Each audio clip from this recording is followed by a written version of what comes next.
sleep at night. No, I can't sleep at night. No, I can't sleep at night.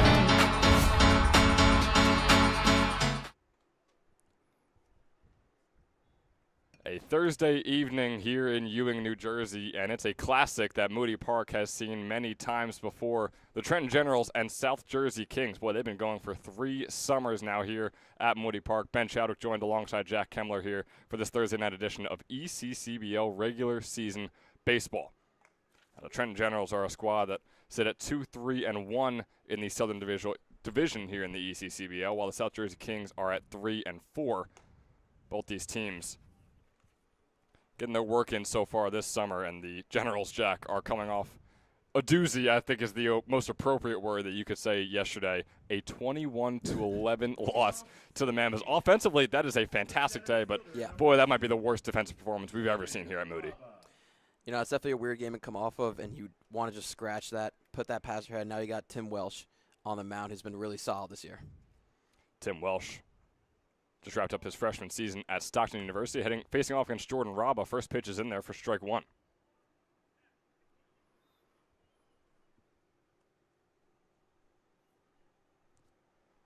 Second pitch coming up for Welsh, the righty against the lefty. That one's going to be too far inside and low. It brings up a 1-1 count on Jordan Raba, who just wrapped up his freshman season at Mercer County Community College, and boy, was it a good one. A .429 hitter, over 1,100 OPS, as that fastball's outside, bringing up a 2-1 count. And, Jack, we've talked about it before with the transition over from high school ball into college ball. Even if it is a JUCO, a D2 JUCO like Mercer County, it's a big jump for these players as that fastball goes outside for a 3-1 count. But some guys are able to adjust a whole lot better than others, Jordan Raba easily being one of those guys. Yeah, Mercer County has been a great bridge for high school players going into the JUCO.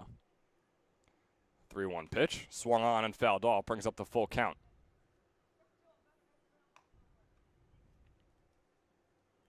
Raba is just 3 for 16 so far this summer, though, out of Hamilton, New Jersey. He's got a couple RBIs, a couple runs, a couple walks to his name as well. He's facing a full count here. Fouls that one off as well. Good job fighting in the count here. But Wells so far this season for the Generals has actually pitched really well. Through 8 innings, only given up 2 hits and 1 earned run. Quite the summer so far for Welsh. Looks to start off with an out here as that one's popped up out into left field. Donato and Kalingo is the man making the grab for the Generals and for out number 1 here in the top of the first. At a 3-2 count, got 2 foul balls. Didn't waver on the mound for Welsh. Still went and attacked him and got that pop out for the first out. It's a tough one for Raba, who started off with a 3-1 count and then after a couple foul balls was deep into that full count. And like you just said, pops that one out and took a Kalingo out there in left field. Moving on through the order, next up, Enrico Tofano for the Kings, donning the purple jersey and those silver pants. Tofano, another guy who just wrapped up his freshman season over at Franklin Marshall. He's got a 2-0 count.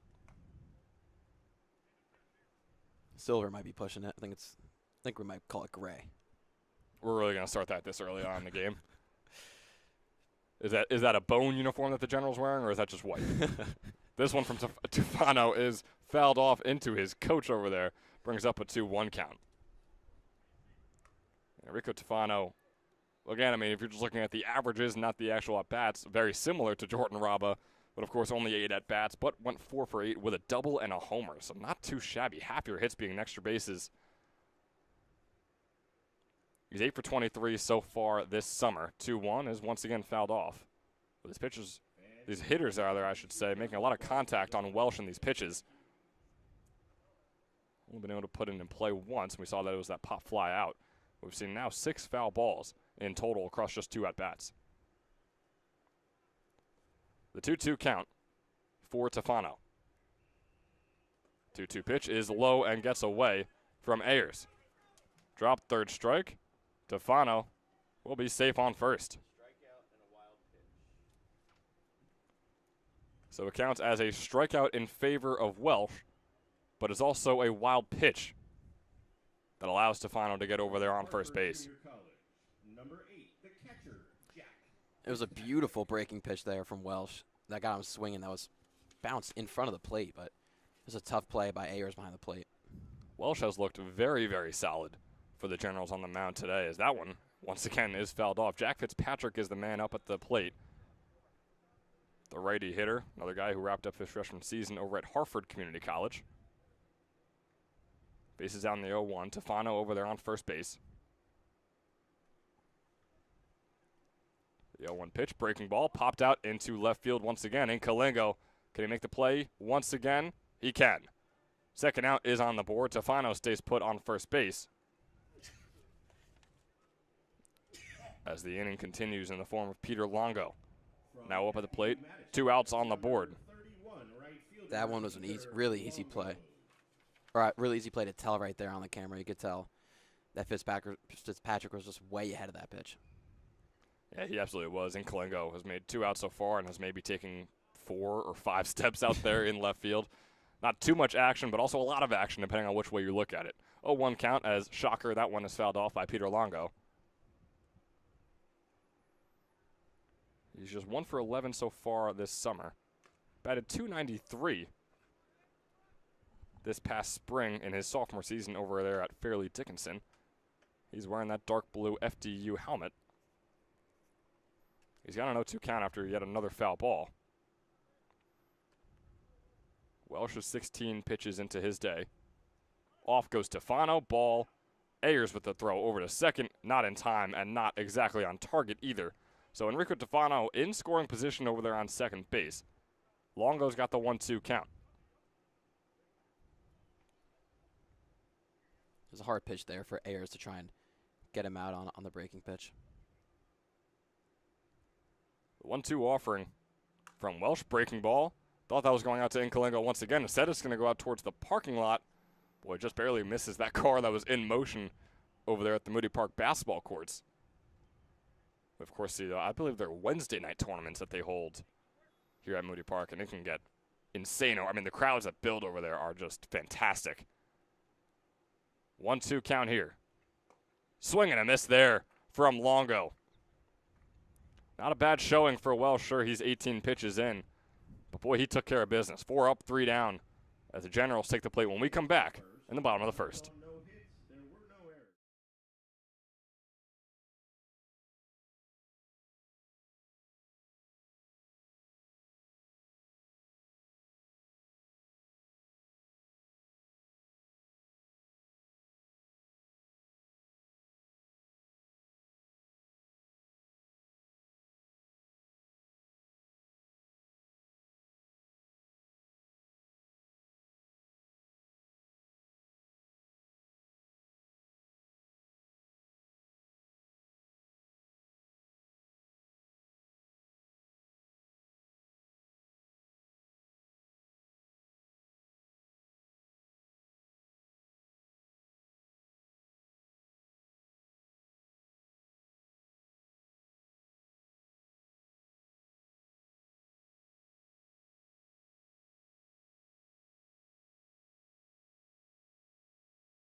Welcome you back here in the bottom of the first. Landon Hallett starting things off for the Generals. It's a new PA announcer that we actually have here. Jack, we're so used to Jeff, but yeah, we got some new antics going on here in the booth. As Landon Hallett, 4 for 10 so far on the summer. Franklin and Marshall commit dropped up his senior season at Pennington High School. He's facing an 0-1 count against Noah Rivera as he grounds this one over to Enrico Tefano, the third baseman. Tefano lofts one over to Shoppy, and just like that, the first out is had. So not a bad start for Noah Rivera, Jack, the pitcher for the Kings today. Yeah, the junior from Kane University, only pitched in 1 game so far for the Kings. Went 2 innings, gave no hits, no earned runs. But last season at Kane, started 2 games, 21 innings pitched, went 1-1, 5 earned runs, given up on 15 hits with a 2.14 ERA. So coming off a solid spring for the junior. Absolutely is. Should be a fun matchup with him and Welsh on the mound today. 2 very talented pitchers here in the ECCBL. 2 of what you could say is the Southern Division's best. The 1-0 turns into a 2-0. Yeah, South kind of lacking to start the year in the ECCBL. A little bit, right? I mean, the South was not able to get the job done in the championship last year. We know that. Definitely going to look for their get back. And hasn't been able to get the championship each of the last 2 years, actually. Of course, in the past 2 years, it was just the Kings and the Generals over there in the ACBL, but the Generals made it all the way. But lost to the Jersey Shore Stallions, I believe, if I'm not correct. It was a New York team. I couldn't tell you. The New York something-somethings is the confirmation we have up here in the booth. Yep.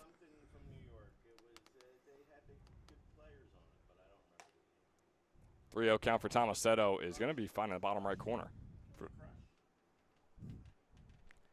for the 3-1 count.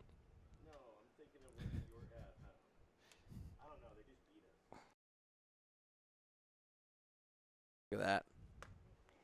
And that ball is going to be low and inside on Tomasetto. He will take his base on the 4-1 count. So the first base runner on for the Generals with an out. Number 25, Thomas Cano-Pizzell. Brings on Thomas Cano-Pizzell, another guy who, once again, wrapped up his freshman season. A lot of young players here in the ECCBL. Cano-Pizzell over there at Shippensburg University was a .273 hitter for them. And so far this summer, he's 4 for 12. Grounds this one. Nearly stays fair. They're going to call it foul. Boy, it was close along that left field line. Yeah, that was very close.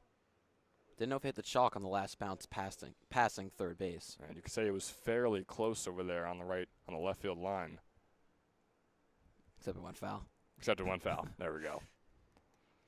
Cano-Pizzell with the 0-1 count now here. Breaking ball. That's going to be in there for strike number 2. It's a good pitch there on the 0-1 after walking Tomasetto and in the pass count attacking on that pitch. Cano-Pizzell has 8 outs at the plate this year. 2 of them have been strikeouts. He's facing an 0-2 count. Check over there on Tomasetto. Nothing to it.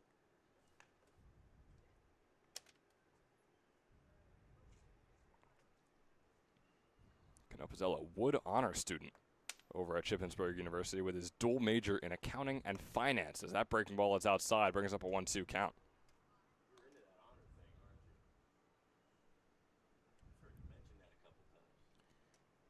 It is interesting. Accounting and finance. I mean, That's a lot. I can barely do one major. And a communications major at that. Yeah. Breaking ball is outside for the 2-2 count. Off goes Tomasetto. He's there in safe. So now runner scoring position, a 2-2 count, and 1 out on the board for the Generals. Tomasetto's always been a stealing threat from 2 years ago at the Generals. Now in present day, he always can get an easy bag. Absolutely can. In the transfer portal currently, just wrapped up his sophomore season, or redshirt freshman season rather, with Rutgers New Brunswick, as that ball is going to fly past Williams on the grounder.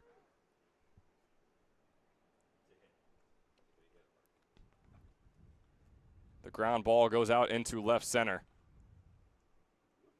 Tomasetto comes home, and the Generals take an early 1-0 lead. So Cano-Pizzell, after starting off with an 0-2 count, gets the RBI single for his 3rd RBI of the year, his 5th hit of the year.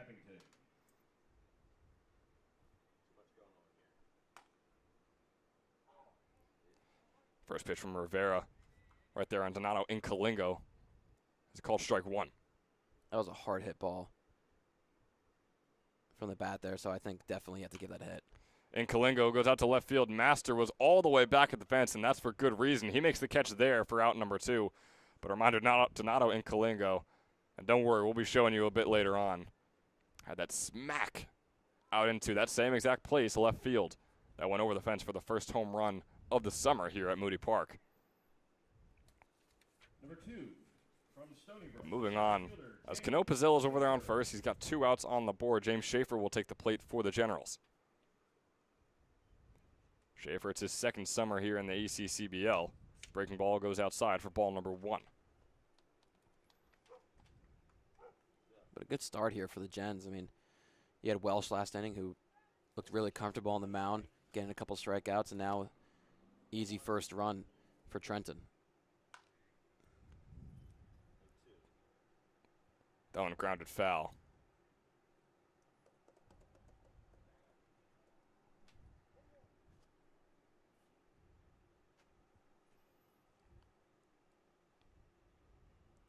The 1-1 count here for Schaefer. Rivera, just a little over 15 pitches. Very similar to Welsh's day, except he could say he didn't give up a run, and he could say he also didn't hit a batter in the helmet right there, which Rivera did to Schaefer. Taking one to the back of the helmet, that's why they wear him. Yep. He takes first. I was always scared when they're coming towards them, but then when it hits the helmet, take a nice deep breath. Definitely would rather take one to the helmet than the leg or the back. Hurts a lot less when it hits that metal. Or the elbow. Elbow's the worst. Oh, elbow is definitely the worst. You see the elbow guards on probably 90% of these guys whenever they're at the plate. 2 outs on the board. Luke Guire up at the plate. He gets the single out into left field. Around comes Cano Pizzell. Can it turn into an RBI single? The throw is lofted way over Fitzpatrick's head from Tofano, and that'll advance the runners Schaefer and Guire to second and third. So an RBI single for Luke Guire, and the error will advance Schaefer to third and Guire to second. Enrico Tofano, I mean, it seemed like he purposely tried to loft it in for whatever reason, probably to avoid an error, but lofted it so much that it floated over Fitzpatrick's head, went towards the Kings dugout. Yeah, it was definitely just a weird exchange there on the relay, which caused that, but great piece of hitting there from Guire, that first pitch swinging and just smacking it into left field. It absolutely was his 3rd hit of the year. He's now 3 for 8 on the summer. And over there at Bordentown High School, had a .468 average, .896 slugging, led the team in every single hitting statistic. As that fastball's going to be outside, bringing up a 1-1 count here for Henry Ayers. The Middlebury commit. Another guy who led his high school squad in average with a .468 over there at Seton Hall Prep. Seton Hall Prep, one of the best teams across the state of New Jersey. Was consistently ranked top 2 throughout the majority of the regular season.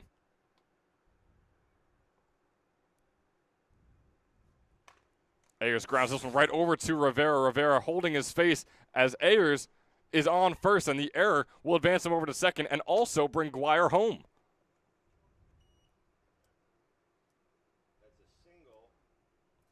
So the single will put Ayers on first, and the error on Rivera, who was a bit discombobulated, and rightfully so, will bring home Guire and also advance Ayers to second base. So 2 errors in the inning. That one a bit more understandable right there from Rivera, though. And Jack, I mean, from your playing days in high school, taking a ball to the face or to the chest or anything, and then being forced to try and make a throw over to any of the bases, it's got to be way tougher than just a normal hit ball to your glove. Yeah, that is one of the tougher things to do. And you saw he kind of just took the anger out there, where when he got hit and he looked like the balls are in front of him and he had to throw it, and he just, I mean, I think he threw it harder than he did at home plate. He chucked that thing past first base. Yeah, Shoppy really had no chance. The first baseman, the poor first baseman for the Kings right there. Rivera seems to be okay. He's going to take a couple warm-up pitches.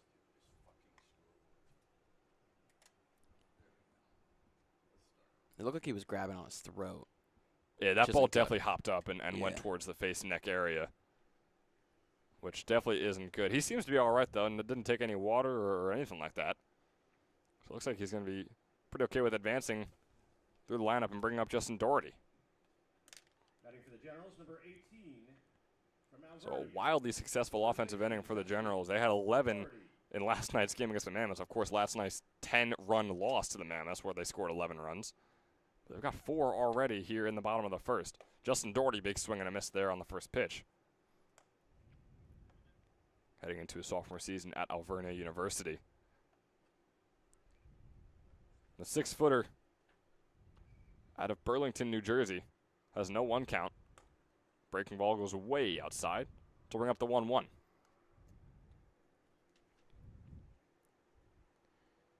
Turned into a solid first inning to the Generals. Is now the best first inning they've had this season by far. Just laying it on the Kings so far.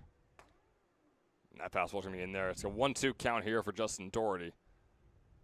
Noah Rivera trying to, I guess you could say, escape what has been a pretty rough inning. Of course, there's been 2 errors, one of them technically being on him, but it won't affect his pitching stats with that error. As that one going to be fouled off by Doherty. But yeah, Rivera already over 25 pitches on the evening here in his first inning of work. And he was in the same exact scenario that Welsh was, right? I mean, there were about 16 pitches in, 2 outs on the board, and like a 1-2 count he had. And then obviously disaster struck, and it's been quite the 2-out rally. 3 runs for the Generals in that 2-out rally as they lead 4-0 swing, and a miss there from Doherty. Nothing to it, kind of hesitated on that swing as well. Did not go around with full power. Regardless, that bat went around though. And the Generals will finally have to put their fielders back out there, but not before earning 4 runs and putting all of them on the board. They hold that 4-0 lead heading into the second. And a reminder that this second inning is brought to you by our sponsor. Hi, my name is Dr. Philip Glassner. I'm a hip and knee replacement specialist at Mid-Jersey Orthopedics. We're a multi-specialty orthopedic practice with offices in Flemington, Bridgewater, and Washington, New Jersey. We have 18 fellowship-trained specialists to take care of you from your neck down to your toes. We offer conservative management such as bracing, therapy, and injections through surgical interventions as well. Our goal is to keep you active and healthy and get you back in the game. We also offer on-site digital x-ray as well as MRI. We have evening and Saturday morning office hours to assist with convenient appointment times, as well as having walk-in appointments available. Call us or visit our website at midjerseyorthopedics.com so we can help you to live life better.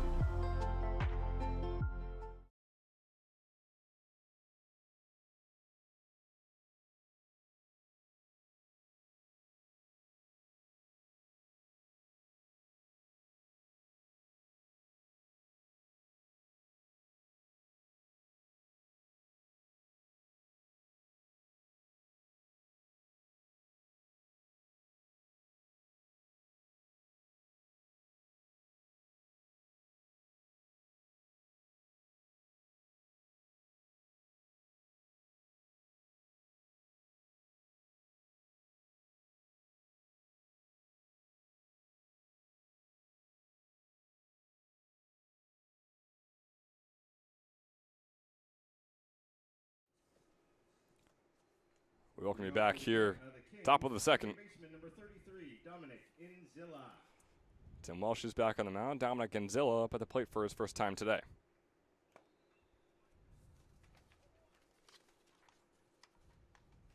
Kings were only able to get 1 runner on. It was 4 up, 3 down for them in the first. Obviously looking for a much different outcome here in the second. Swing and a miss there. Brings up the 1-1 count. So Dominic Gonzilla, the Wagner commit, just wrapped up his senior season at Allentown High School again. Another one of these high school guys that just absolutely raked up at the plate, a .371 average. With 5 doubles, a triple, a homer, 18 RBIs to his name as well. So far this summer, he's 2 for 9, with a couple walks and a couple strikeouts looking. That ball goes low.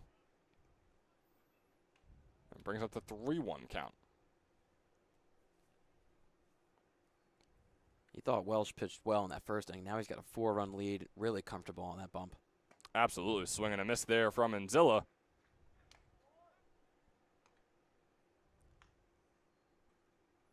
And it'll be Welsh's strikeout.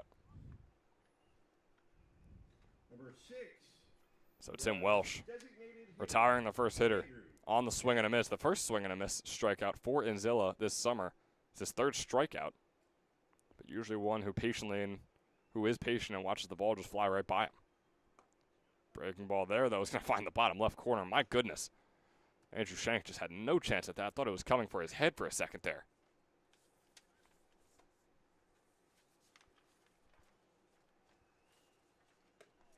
Andrew Shank, another multi-year ECCBL guy. Wrapped up his freshman season over there at NJIT. Didn't see much playing time. 2 at-bats where he went 0 for 2. Got on base once and scored a run, though. Also had 1 strikeout to his name. He's got a 1-2 count. 1 on the board. That one hitting Shank's back and also coming back into him. So walking it off just a bit.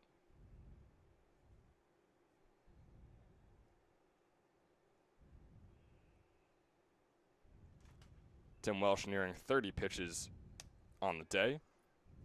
Andrew Shank searching for his first hit of the summer. He's 0 for 8 with 3 strikeouts. 2 of them in which he was caught looking. And he's got the 1-2 count right here.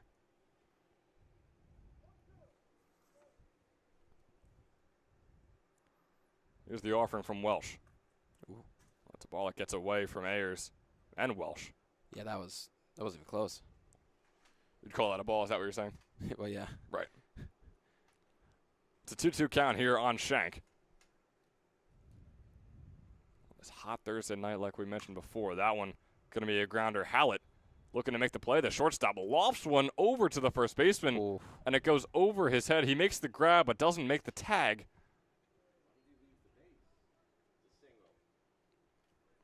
So Andrew Shank gets the single, his first hit of the summer. Bit of a weird one, though, for him. It was. I mean, it was actually a great play from Hallett, ranging to his left, getting all the way over there to make that throw. You could make the argument that Doherty probably could have stayed on base. It looked like it was on target. It sort of did. Yeah, it was tough. I think Doherty did definitely have to stretch out for it. Maybe didn't have to jump up and make the grab. But still, a pretty solid play from Hallett. Maybe the throw could have been better. But definitely one the Generals are going to want back. Tyler Shopey takes the plate here for the Kings. Another guy who's searching for his first hit of the summer. He's 0 for 5. Got a 2-0 count here. And make that a 3-0. Shopey in his 9 plate appearances has 4 walks. And again, like I mentioned, does not have a single hit. The 3-0 offering from Welsh. His fastball, that is low. So Shopey will take first. Shank will take second. Only 1 out on the board. From Drew University, the left fielder, number 5. So, Ben, I mean, this caught my eye. It's not really it's unrelated right now because we're in the top half of the second inning, but Gens in the last 4 games, rather 3 games, 4 games have scored at least 10 runs. Yeah, it's wild. That's wild. They've been quite the team so far this summer offensively. Of course, the defense has also struggled. Now last year, I mean, it was the same exact story, and it's funny as we start off with an 0-1 count on Frank Master. It's funny because last year it was the same exact story, and even though the players they changed so much, of course, we're seeing some familiar faces, but for the most part, this is a new Generals team. Sure, they're donning the same uniform, but it's a fairly new team, but they're still, you could argue, the best offensive team and the worst defensive team in the entirety of the ECCBL, which is exactly what they were statistically in 2024. It's just weird because they have a lot of turnover from last year to this year, which is can't compare that from 23 to 24. They didn't have much turnover. Right. 0-2 count on Master is going to be low and in the dirt. Brings up a 1-2 count. Again, there's Shank on second, Shopey on first. Only 1 out to show for it. The funniest thing about it is that they've lost the last 2 games, scoring at least 10 runs. Scoring at least 10 runs and losing the last 2 games. Yeah, it's tough, and that just shows you how the defense has struggled. And sure, the pitching could be better, but a lot of errors on the Generals that we've seen recently. And it shows you the Kings are not out of this game. Exactly. Yeah, it's 4-0, but it doesn't matter. 1-2 pitch, fastball high. A 2-2 count here for Master. Rising sophomore out of Drew University. His freshman season had a 3.11 average and an 8.03 OPS. Not many freshmen could say they batted over 300 in their freshman campaign. 2-2 count, fouled off.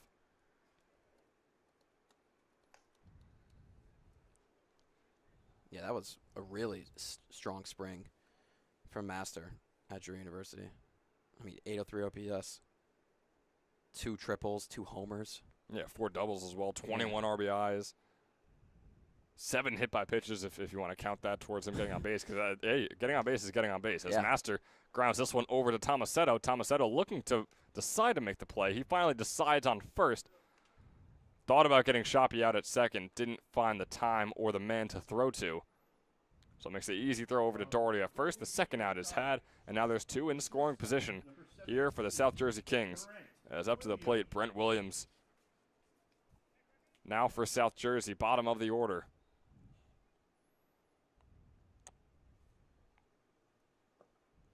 First pitch to him is a breaking ball low. I mean, it's only the second inning, but it does feel like a pivotal part of the game. I mean, you're down 4-0 early, and you want to get some runs in. One swing of the bat could cut that lead in half right Exactly. That's what I'm saying. 1-0 count turns 1-1. Fastball finds the bottom right corner. Brent Williams, another rising sophomore. 306 he batted at Goldie Beacom in his freshman season. 1-1 offering is pieced out into right center. There and it we will go over the head of Jack Ploppert. Home comes Shank. Home comes Shoppy. Williams rounds second, heads to third. And it's a 2 RBI triple for Brent Williams. How about this? The guy who was 1 for 19 coming into today so far on the summer. Not a bad way to get up to 2 for 20. Which, again, season statistics don't tell the full story because that swing of the bat was a huge one here in the top of the second for the South Jersey Kings. No, and you don't expect your last hitter to go over the head of Ploppert in right field right there, but he just smoked that one. Did feel like Ploppert was playing a little bit shallow. Playing a lot shallow. He absolutely was. Yeah, RPA announcer, boy. I mean, he loves to get his insights in whenever he can. We know that. First Jeff, now Mike. I mean, they both just constantly coming in. But, yeah, Ploppert definitely playing shallow and was also ran in for about a second or two at the initial crack of the bat and then ran back. So you could say he was playing shallow, but even then still could have made the catch if he never even just ran in right off the bat. We're back to the top of the order. Jordan Raba back up to the plate. I mean, I don't think there's that big of a sun factor. No, not right now. It doesn't seem so. Raba popped out to left field in his first at-bat today. And if there were any less than 2 outs on the board, he wouldn't mind that again because it could get home Williams. But right now with 2 outs, got to get on base. Here's the 1-1. Swing and a miss there from Raba brings up the 1-2.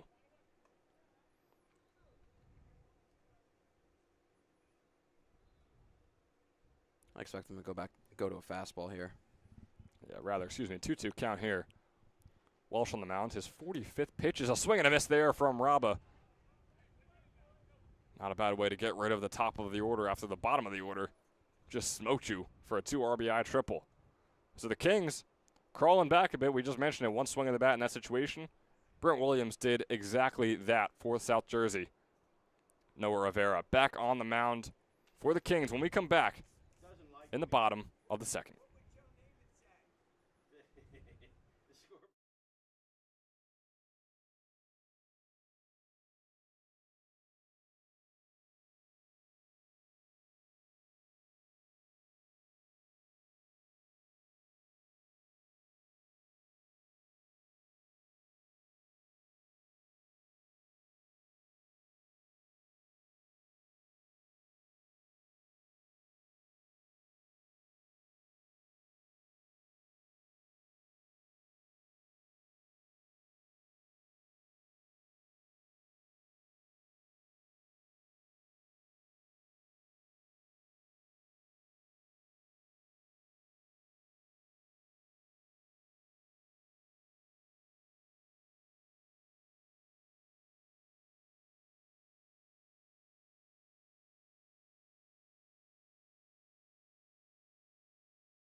Martinez.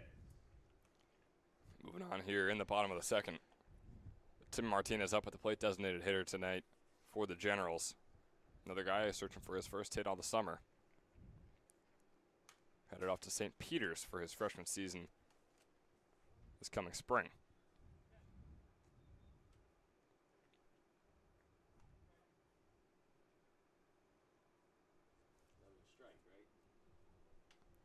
So after the foul ball from Martinez, the 0-1 offering from Rivera. Swing and a miss there from Martinez. One of the rare guys that plays in one of these South Division teams and lives in Pennsylvania. Yeah, Percasey, Pennsylvania native, up at the plate here. Went to PDG Academy for his high school career. They pump him out over there. You got a St. Peter's commit right here. He's got a 1-2 count. Again, still looking to get on base via a hit for the first time this year. He's got one walk to his name, but he won't get one this time. Swing and a miss there on the breaking ball going outside. Martinez, his third strikeout of the summer, and he now falls 0 for 9 so far in his first few games played. Rivera ended off the first inning with that slider outside and did the same exact pitch right there to get the strikeout. Yeah, 4 runs on the board. Only 2 of them earned to Rivera. So he goes back to the breaking ball, this time going in to out. Was a bit too far inside, though, for Ploppert.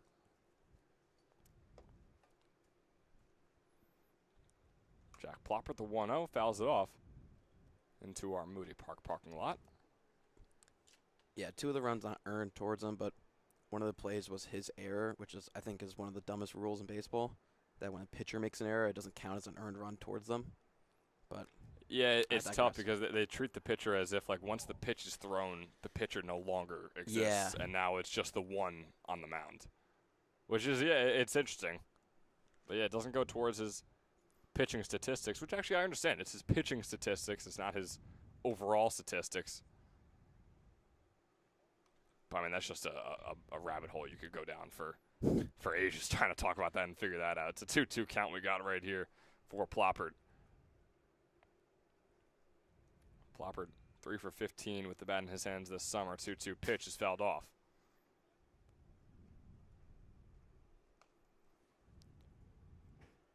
And Ploppert batting 10th today. Sorry, but something I have just learned that you could bat 10 players now. Yes. In the lineup. Kings. Yeah, we know you're just coming back to us, Jack, from your shenanigans that you've been up to this summer, whatever they may be. 2-2 count from Ploppert, goes out into right field. Longo chasing it down. It's foul, and it'll stay foul. Longo not able to hustle there in time, so the 2-2 count remains.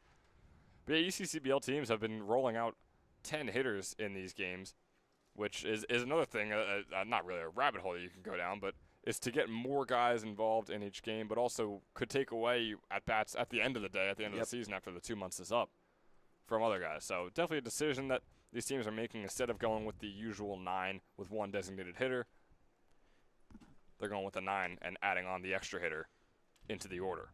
3-2 count now here for Ploppert. Boy, it's been a long at-bat for Rivera, trying to retire his second inning of work. And I only mention it because Gents opted to not do 10 batters today and only 9. Yeah, that's something we see too often as well. As he fouls that one off right back towards us in the press box.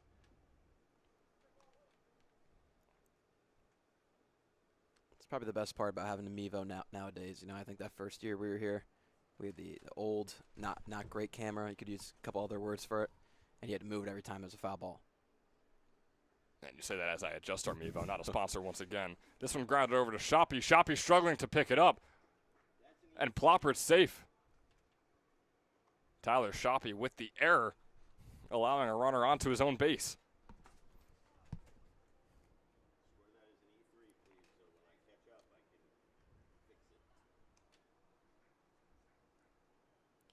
I mean, tough play for Shoppy just because of the grass had a tough hop on him. Kept his glove down and it came up on him and he couldn't fully make the play, but he almost did.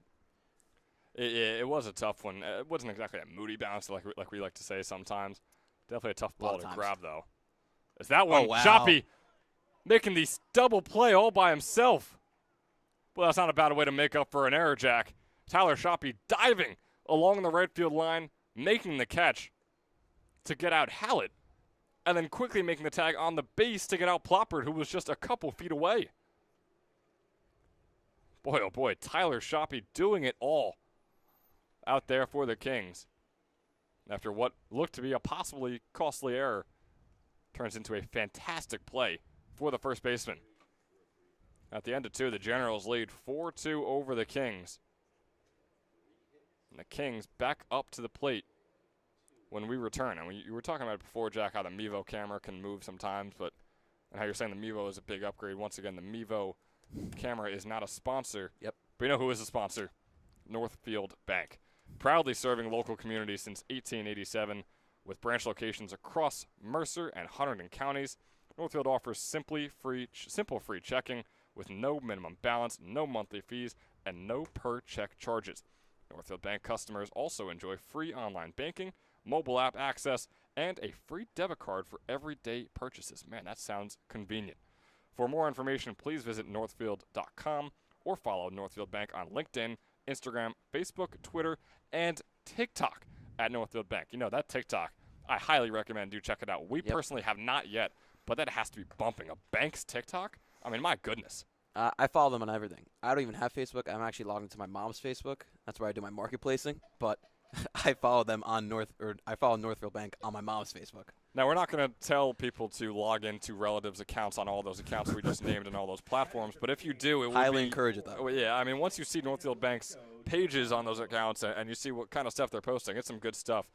Yeah, go on your mom's phone. Hey, Mom, what's your password again? What's the password to this?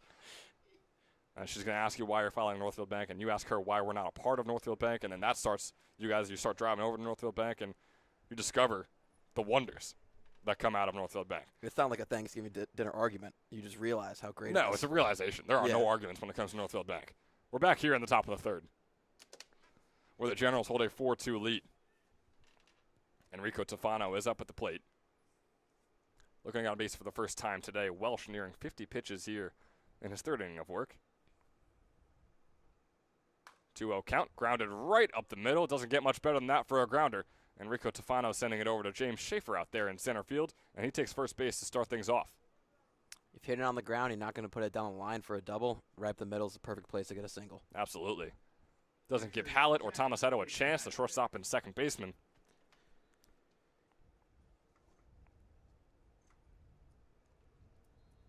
That's Jack Fitzpatrick, the catcher for the Kings, taking off the gear, picking up the bat. Breaking ball goes outside there for a 1-0 count. So 4 straight balls to start off the inning for Welsh after what has been a pretty solid first 2 innings for him, Jack. Yeah, it was. I mean, the second inning fell off a little bit, but that first inning was really dominant. Fastball there is going to find the strike zone. First strike of the inning. He's got a 1-1 count against Fitzpatrick here. And really the second inning was just one bad pitch on the triple. It really was, but I mean, it's like we said, it could be so dangerous in a situation like that, and taking advantage of it was Brent Williams. Has that 2 RBI triple to his name now. And Ben, is it just me or the umpire when he yells? What is he saying when he yells strike? It sounds like ball. It sounds like ball. It sounds like ball, which I've always never really understood the point of that. If we got a 1-2 pitch here, breaking ball is going to be an actual ball. So when he says nothing, it's a ball. Maybe when he says ball, it's a strike. Maybe he's saying boom. Boom? He's giving a boom. I would like booms. Well, there's 2 big booms on the board right now. It's a 2-2 count. Off goes Tofano. That one grounded over to Guire. Not going to get the double play. He can get Fitzpatrick out at first, though. But the throw off the ground gets past Doherty. And Tofano is over there on third base, right next to the man who just earned the error, Luke Guire. Bouncing that one off the dirt. Doherty had to have made a really tough grab at first base. Wasn't able to do so. So now puts runners in the corners. And that's going to hurt him. I mean, Generals were playing good defense up to this inning. No errors so far, and the Kings had 2, so they were kind of winning that battle. But now, or actually, Kings have 3. But that one wasn't a great play. Definitely a tough one. First error of the game for the Generals, and we know sometimes they can spiral in games of past that we've seen from them where they can rack up 6, 7 errors across a game. We know Mike Coryell doesn't really enjoy it watching, but it's something that has happened to the Generals in the past, and it's part of the reason why They are currently the worst defensive team in the ECCBL. That's going to be an RBI single for Peter Longo. Home comes Stefano. Fitzpatrick moves on to second base. The grounder out to right field splits Doherty and Tomasetto. And just like that, it's a 4-3 ball game. Longo got jammed up on the hands there, but didn't really matter for him. Was able to put enough power on it to push it into right field to get the run home. And the big thing here too, Jack, not a single out on the board yet in the third inning. Yep. So the Kings not really scared of anything right now. They're feeling confident. They're feeling good. Breaking ball. Caught Anzilla swinging on that first one, although he pulled back very late, but that bat, definitely came around. He's got a 0-1 count. Welsh nearing 60 pitches on the day. Breaking ball goes outside. It's after the swing and a miss. It's a breaking ball to bring up a 1-1 count. Longo's on first, Fitzpatrick on second. And Zilla's 2 for 10 so far this summer. As that fastball grounds over to Guire. Guire looking for the double play. It's going to be another error on Luke Guire, the third baseman. And this time it's going to bring home Fitzpatrick, as Fitzpatrick is home safe. A tie ball game here in the top of the third. Said 1 inning ago, 4-0 doesn't mean much against when you're playing against the Generals because anything can happen with their defense. And there it is, 2 errors, tie game. 2 errors on the same third baseman as well, Yeah. Luke Guire. A tough showing in this top of the third inning for him. The Delaware commit out of Bordentown High School.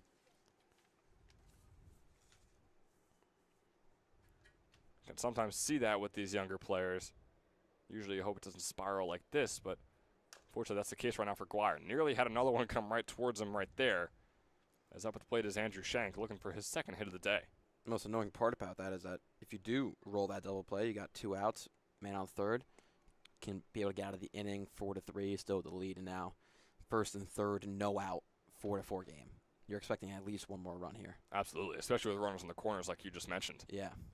0-1 count here for Shank after that one's fouled off left. Off goes Anzilla. The throw over from Ayers looked decent, but wasn't in time. It was also a bit too high for Hallett. So now it's 2 in scoring position. No outs on the board. Andrew Shank up at the plate had a single in his first at-bat.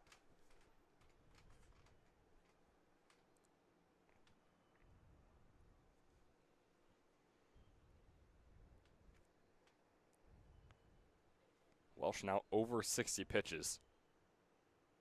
As the 0-2 offering puts it high for the 1-2 count. Yep, big chance for Shank here. Had that single early on. We saw a 2 RBI triple earlier. Could we see it again? Swings at that one, sends it right into the dugout of the Generals. So the 1-2 count remains here for Shank.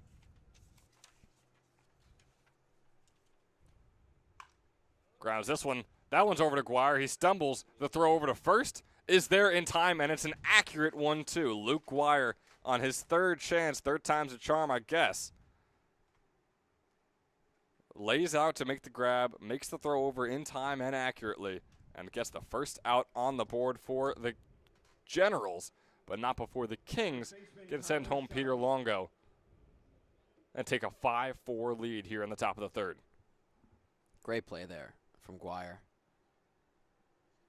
Really hard hit ball and was able to fire away like he couldn't do earlier in the inning. Brings on Tyler Shoppy. Walking his first at bat. Swings at the first pitch there.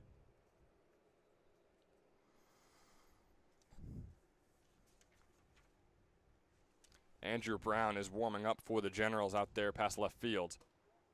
That fastball looked like a changeup almost. Makes it a 1-1 count as that one's too far inside. Could have been a changeup, or he could have just been dissing his velocity. 1-1, fastball high, brings up a 2-1 count.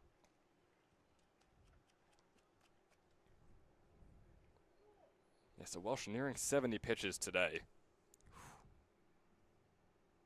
He's only 2 1/3 so far. The most we've seen him pitch in a game so far this summer was 66. He just passed that on that last pitch, which now makes it a 3-1 count against Shoppy. So you wonder if 70 might be the limit as Coach Coryell is going out into left field to talk to Andrew Brown. Would you think that this probably means that this will be Tim Welsh's last inning of work? Fastball fouled off back towards us. 3-2 count for Shoppy. Now the question is if he's going to finish the inning. Yeah, still only one out on the board. And Tyler Shoppy was a pretty solid hitter for RCSJ Cumberland in his sophomore season. A .324 hitter for them. The LaSalle transfer walks for the second time today. 2 on, still only 1 out to show for it as we keep on chugging along through the Kings order. Frank Master back up to the plate.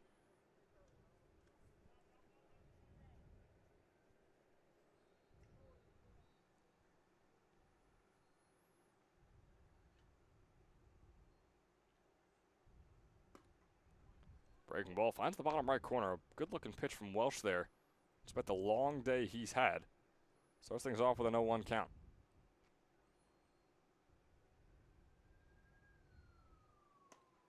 That breaking ball is not going to be in there enough, or rather it will be. Let me excuse myself right there, talking a bit too quickly. So a 0-2 count here for Master, who's trying to get on base for the first time here in his second at-bat. 2 runners on. That one swung on. Caught by Tomasetto looking for the double play. He was trying to chase down second base, trying to beat Inzilla to it. Wasn't able to. So now there's 2 outs on the board after that simple catch from Tomasetto. Both runners staying put. Inzilla on second, Shoppy on first. Yeah, and that pitch before that just caught the zone. I mean, you could definitely tell the umpire, not a hitter's friendly umpire. Definitely going with the pitcher's big zone today. Which is not a bad thing. As long as he keeps it consistent throughout the game. Yeah, exactly. As long as it's consistent, both teams know how to play it. That one popped up sky high by Williams. The catch is made by Welsh as he takes a hit from his third baseman, Luke Guire. Boy, Luke Guire, very lucky that he hit his pitcher after he made the catch. Would have been a rough fielding inning for Guire had he come in just a second earlier. But he didn't, and the catch was made, and the third out is had here in the top of the third. Moving on to the bottom. The South Jersey Kings, after a 3-run inning, lead 5-4 over the Trenton Generals.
Back here in the bottom of the third, Tomasetto up at the plate for the Generals. Breaking ball is going to be outside and low for a ball 1.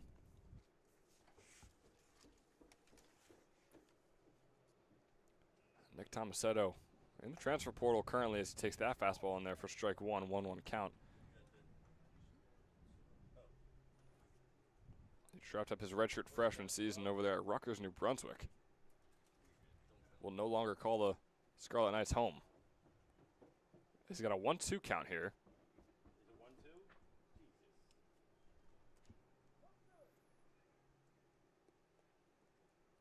Pivotal inning here for Rivera if he wants to keep his start going, go deeper than 3 innings. Gonna need a quick one here, just like he did last inning. And he was only at 41 pitches coming into this inning. Yeah. Obviously, starting off with an out is great to get him. Probably trying to make sure he stays below 60, I think, would be the goal. Pitch count-wise, if that's the only thing you're paying attention to.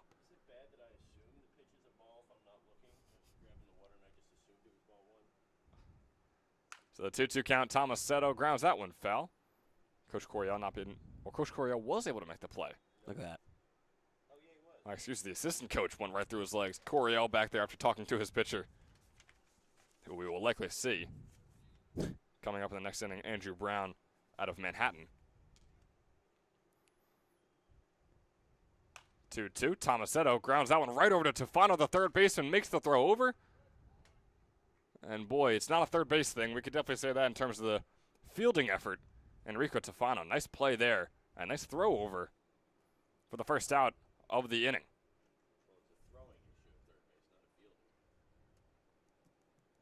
Well, Guire did make a good play last inning, too. He did. Oh, to cap it off, he absolutely did.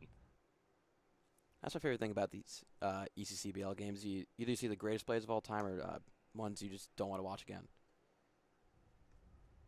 Or ones that you might want to watch again, depending on who you are and Yeah, that is, how you watch the game. top fails. Yeah, blooper reel, if you will. Yeah.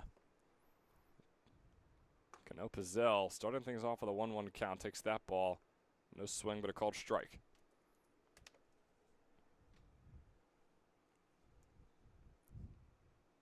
The 1-1, no one on, and out on the board.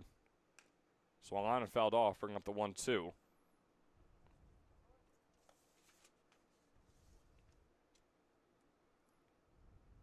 Thomas Cano Pizzell got the hit in his first at bat. He's now 5 for 13 on the summer. Sitting at 6'2", 185 out of Buckingham, New Jersey. Fouls that one off right into the hand of Fitzpatrick, who has to shake it off just a bit.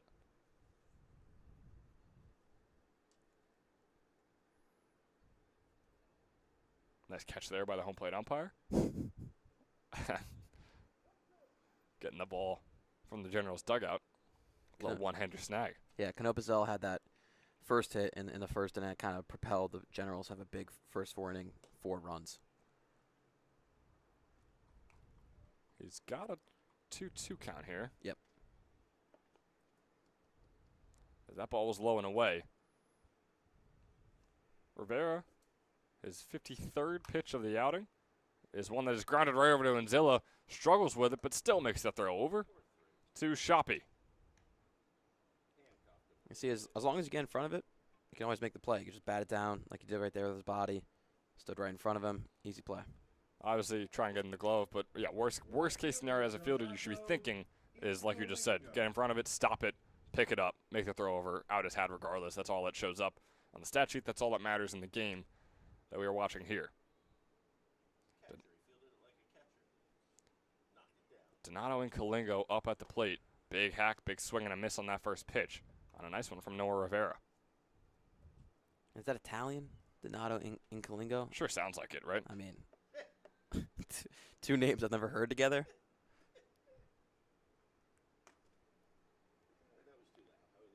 Takes the breaking ball outside to bring up a 1-1 count.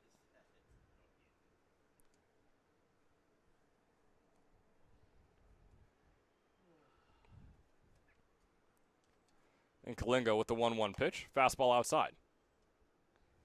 Donato and Kalingo dropped up his sophomore season at Penn State Abington, which is not one of the satellite campuses that Penn State is closing. Apparently after this season, or after this spring season, as Kalingo grounds that one over to Williams, and it gets past Williams. The error on the shortstop, the man who had the 2 RBI triple before, wasn't exactly able to make the same level of play when he's out there with a glove in his hand, as Kalingo finds himself on first base. That E6 brings it now to Number 2, 4-4 in errors. Yeah, which is quite a bit. We've seen some error lines like that in the ECCBL before. That's usually what we see at the end of the game, though. Maybe that's not wrong. exactly in the bottom of the third. Maybe it's wrong. I mean, can you give us some correct stats? No, it's actually here, 4-2. Sorry. 4-2. All right. Well, no, never mind. I had a whole point building off of that, and I was about to build off that into James Schaefer's at bat right here. But no, I'm just going to get rid of all of it. Just a The little throw rusty. over right there from Fitzpatrick, not in time. And Kalingo safe at first. There's a swing and a miss there from Schaefer. So 1-1 count for him.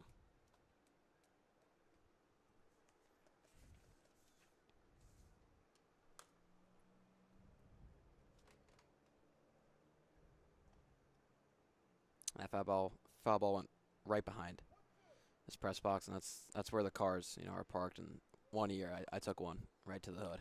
It's tough. Yeah, it's tough. And I know our friend Luke Anderson, who you hear on these broadcasts, I'll get to that later. As Schaefer pieces that one out into center field, line drive is caught by Raba. No run score, only one gets on for the Generals. And that one was Donato in Kalingo. And Jack, that leads us right into our Toyota Drive of the Week. So coming up on our Toyota Drive of the Week, it, of course, was Donato in Kalingo in a battle against the Trenton Capitals. They're down 2. 9-7 is the score. Bottom of the 7th. 2 runners in scoring position. In Kalingo goes yard down left center. Can it get over the fence? It absolutely will. Donato in Kalingo, the first home run here at Moody Park. And Jack, Wood Bat League, probably about 360 out there where he hit it over. That's an impressive feat by Donato in Kalingo, who we just saw get on first base earlier. Yeah, and it's also nighttime, so it's a little cooler at the time. The ball's not going to the ball flies in the middle of the day when it's hot and humid. Great piece of hitting there from Kalingo. I mean, of course, it was a great piece of hitting. He got a homer. Absolutely was. That was the first homer we've seen here at Moody Park. We've seen a couple more after that, but Donato in Kalingo kicking things off last week against the Trenton Capitals in that big 11-10 win for the Trenton Generals. Now, the last time they scored 11 runs was yesterday, and they lost 21-11. That 11-10 win certainly felt a whole lot better for them. We'll see if they can get the win today, but again, we're only in the top of the 4th. Been a lot of runs scored early on here at Moody Park. We'll be right back.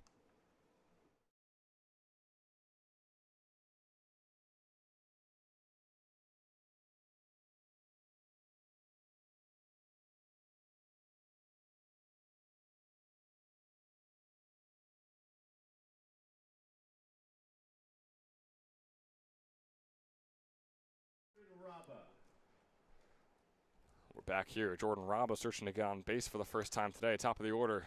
Doesn't look like he should this time. Certainly not by a hit. It could be an error. But instead the catch will be made by Hallett, the shortstop. Coming in a quick 1 pitch, 1 out to start things off for the Generals, who are out in the field, and the Kings who are up at the plate. And it was a question if Welsh was going to come back into the game. Had really struggled in the last 2 innings, giving up 5 runs in those last 2 innings, but came back and great start in this inning to get that pop out. And as I mentioned, last Thursday was Welsh's highest pitch count game so far of the ECCBL, where he only threw 76 pitches. Now at 76 with that last pitch against Enrico Tofano. It's a 1-0 count for him. So certainly interesting, especially since we saw Mike Coryell go out and talk to his pitcher warming up in the form of Andrew Brown out there. This one, piece on to left center. The catch is made by James Schaefer. Sprinting over into left center. Schaefer goes horizontal, making the diving grab. And a quick 2 outs here for the Trenton Generals. Boy, talk about the fielding mishaps we saw in the last inning. That is not the case here on the top of the 4th. And that's all because of Schaefer's first step. He never took a step left, right, or back. It was straight at the ball on the first step, and was the reason he can get to it. Never thought about it once. The hand-eye coordination, hand-foot coordination, whatever you want to call it, it worked for James Schaefer right there. 1-0 count as we start things off with Jack Fitzpatrick. Well, we are chugging along here in the top of the 4th. That one out into left field, in Kalingo chasing it down and making the grab. How about that? Certainly one of the quickest half innings we have seen at Moody Park this summer, even the past 3 summers we've been here, Jack. And that gives him a chance to maybe go out for the 5th. It really does. Yeah, it's still under 80 pitches. We wonder what his count will be in terms of his count limit. But regardless, a 4-pitch half inning will certainly do the job. And if you're trying to stay out there, and if you're Tim Welsh, my oh my, looks like he's talking to Coach Coryell right now, trying to say, hey, can I stay out there? So just like that, we move on to the bottom of the 4th. The score has stayed the same for now, a full 6 outs, a full inning of work. In the bottom of the 3rd, top of the 4th, no runs scored. The Generals are going to try and change that narrative, though, when they come back in the bottom of the 4th.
Now back here in the bottom of the fourth, Luke Guire up at the plate. The lefty hitter swings and misses at the first pitch. Noah Rivera still out there for the Kings. Both these pitchers going 4 innings of work. Well, it could be a full 4 innings of work. We'll see what happens with Rivera right here.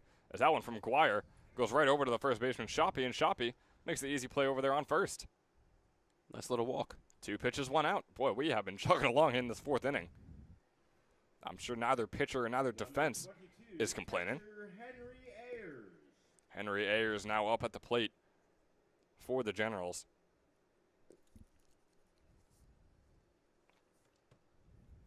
Their catcher for today. Another lefty hitter. And the righty pitcher Rivera throws a first fastball low and inside for ball 1.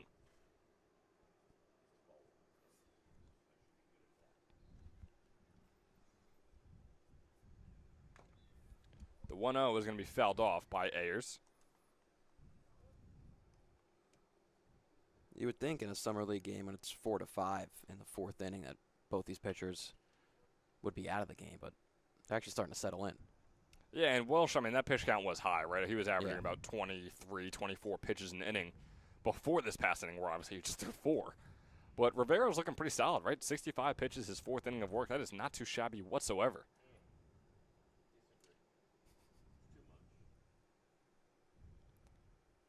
The 2-1 pitch is going to be a breaking ball low. Brings up a 3-1 count for Ayers. No one on, 1 out.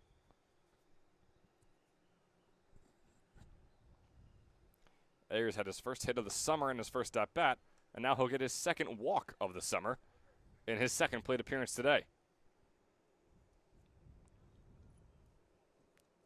Ayers takes first, and Justin Doherty takes the plate. Yeah, Ayers' first real start of the summer with the Generals, so now starting to actually get comfortable at the plate. 1 for 1 with a walk. Not too shabby at all. And on the summer, 1 for 1 with 2 walks. There you go. Makes a big difference. And the righty hitter, Justin Doherty, up at the plate here. He's 2 for 11 so far on the summer, including his prior at-bat. 1-0, swung on and missed. Boy, that was high and inside. Doherty still went after it. Brings up a 1-1 count.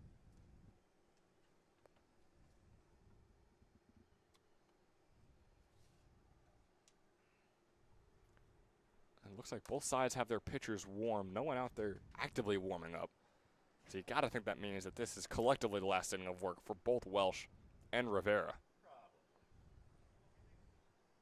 1-2 count here on Doherty. A big opportunity for Rivera to try and end things off on the right note. Doherty grounds this one over to Williams. Williams looking for the double play. It's a low throw over to second. Do they get it? They absolutely do.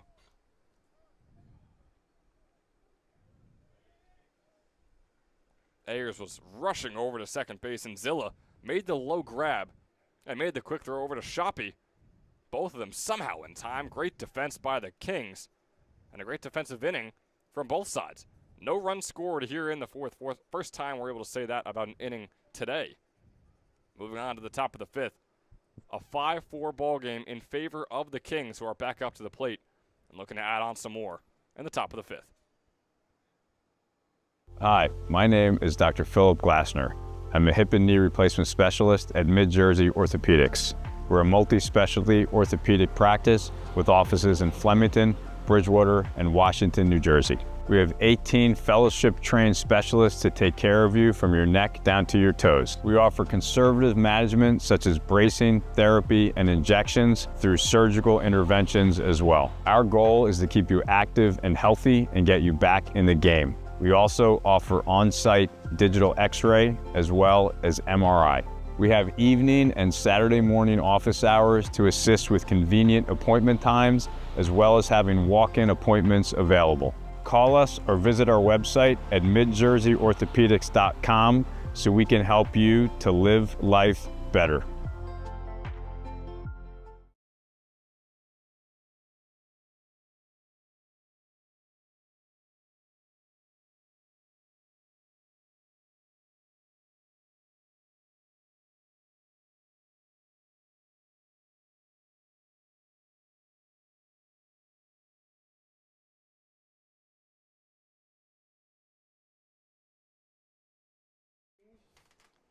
Now welcome you back here in the top of the fifth. Peter Longo, the righty hitter, up at the plate once again, facing off against Tim Welsh, who was on the mound for the Generals. So things off with a fastball low and away for ball one. And it's interesting, Jack. I mean, we saw Andrew Brown, who was previously warming up for the Generals in the third and second inning, come in during that fourth inning as that one's grounded over to Guire. Guire making the throw over to first, and that one's in time. And another accurate one from Luke Guire to get the first out here in the top of the fifth. Starting to build some momentum now. Absolutely. Starting to build some confidence over there on third base, I mean. too. After that, like we said, it was a rough inning for him before he finished it off with the good play and the good throw over, continuing that momentum, like you said, as well, right there. But, yeah, both pitchers had guys warming up for them, and they came in during that fourth inning, so we assumed that the fourth inning was the last inning of work for both Welsh and Rivera. Welsh is back out there. We'll see if the same story for Rivera when the bottom of the fifth rolls around. So 1-0 count here on Enzilla. Make that a 1-1 called strike.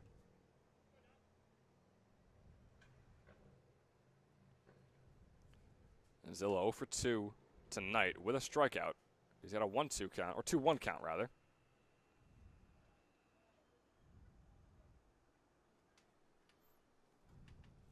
Kings still holding on to that 5-4 lead, and Zilla not coming around enough there.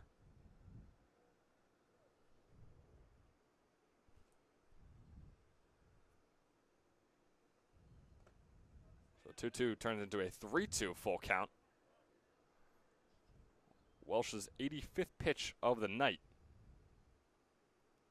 I mean, I know we said in the last inning, but you have to think that this would be his last inning of work, as that one's grounded right over to Landon Hallett, and it goes through Hallett's legs. Hallett had the glove down and hit the glove, didn't go in the glove. Yeah, he actually didn't have the glove down. That's He fun. pulled the glove up waiting for the bounce, right? Exactly. Right. Yeah, it's fundamentals. You always got to keep your glove down, because then when it pops up, it can hit you in the arm or the glove. Didn't pop up whatsoever. Instead went right underneath him. So the error on the shortstop puts Enzilla on first. DH, Andrew Shank. Now Andrew Shank up at the plate. Strike called right there on the first pitch. The throw over from Ayers to Doherty on first was a high one. Good play by Doherty. Jumping up to make the grab, not allowing Enzilla to advance on possibly an error on Ayers right there. That one popped up sky high by Shank. Will the grab be made? It's close to the fence, but not close enough and not over, as Ayers makes the grab just a couple feet away from the ball going over. So now 2 outs on the board. And that's what makes the error kind of annoying. Because Welsh could be out of this inning, could be done with a start, giving the Generals 5 solid innings. Now it's like the last out here. We'll see if he can still get it. Tyler Shoppy up at the plate. He's walked twice in his first 2 plate appearances. Still is waiting on his first hit of the summer. He's now at 6 walks, but is still 0 for 5. Start things off with a called strike 1. And here's the 0-1 offering. Off goes Enzilla. The thrower from Ayers is low. Oh boy, it was close there, but not exactly in time. Enzilla safe on second with the stolen base.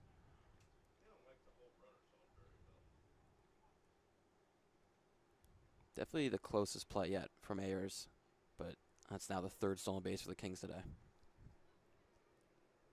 3rd stolen base for the Kings, the 90th pitch for Welsh. His 91st goes foul off the bat of Shoppy. Once again into the Moody Park parking lot. Lights on here at Moody.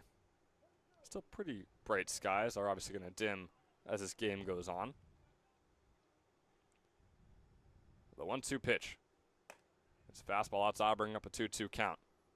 2 outs on the board, a runner in scoring position. Kings still holding on to that 1-run lead.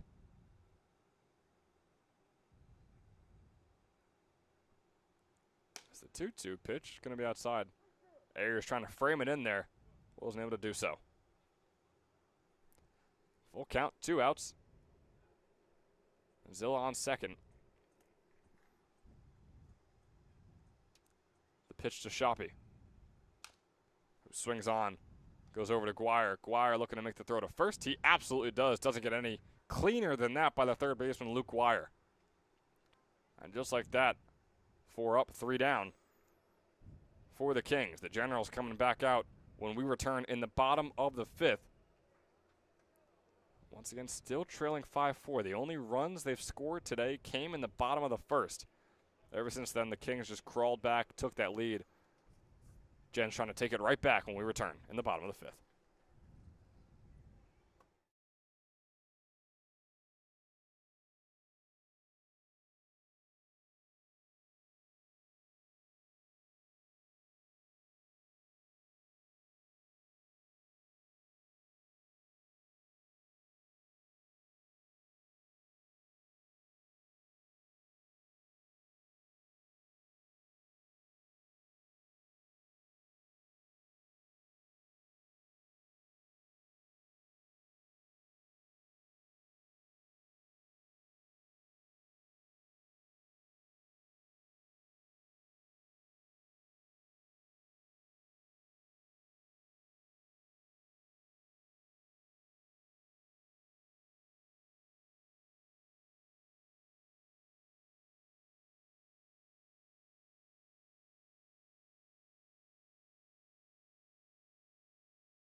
Kings leading 5-4 here in the bottom of the 5th. Jack coming here with Ben Chadwick for the rest of this ECCBL game. 9-10-1 due up for the Generals in this inning. Timmy Martinez leads things off.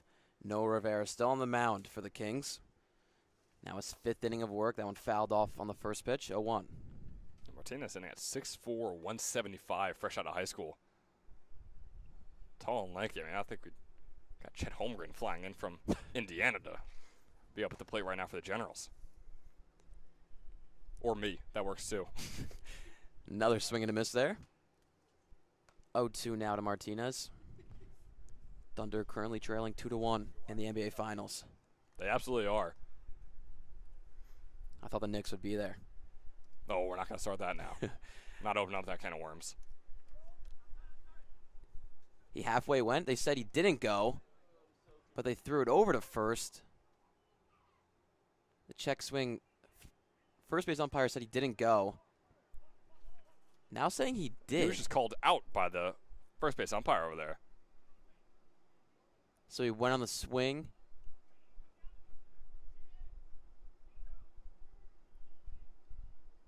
And this is a compelling argument from the from the manager for the Kings, because he definitely said safe before the throw went.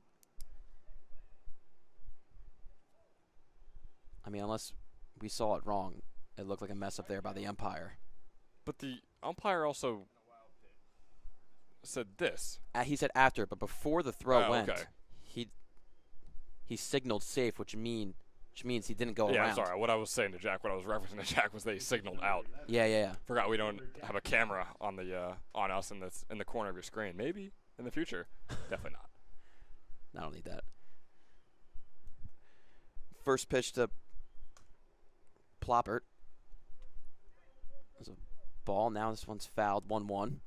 So that puts Martinez on first base after the drop third that got over to first. Confusing situation there, but it's man on first, no out in the bottom of the 5th for the Generals. 1-1 to Ploppert. Upstairs, 2-1. Blue saying hello, if you could hear that. Our ECCBL mascot, the mascot of the Generals. I like to say the mascot of the entire ECCBL Southern Division. Yep. Holding down the fort here at Moody Park. That one slapped the other way, but veering foul, hitting the fence. Evens up the count to 2-2.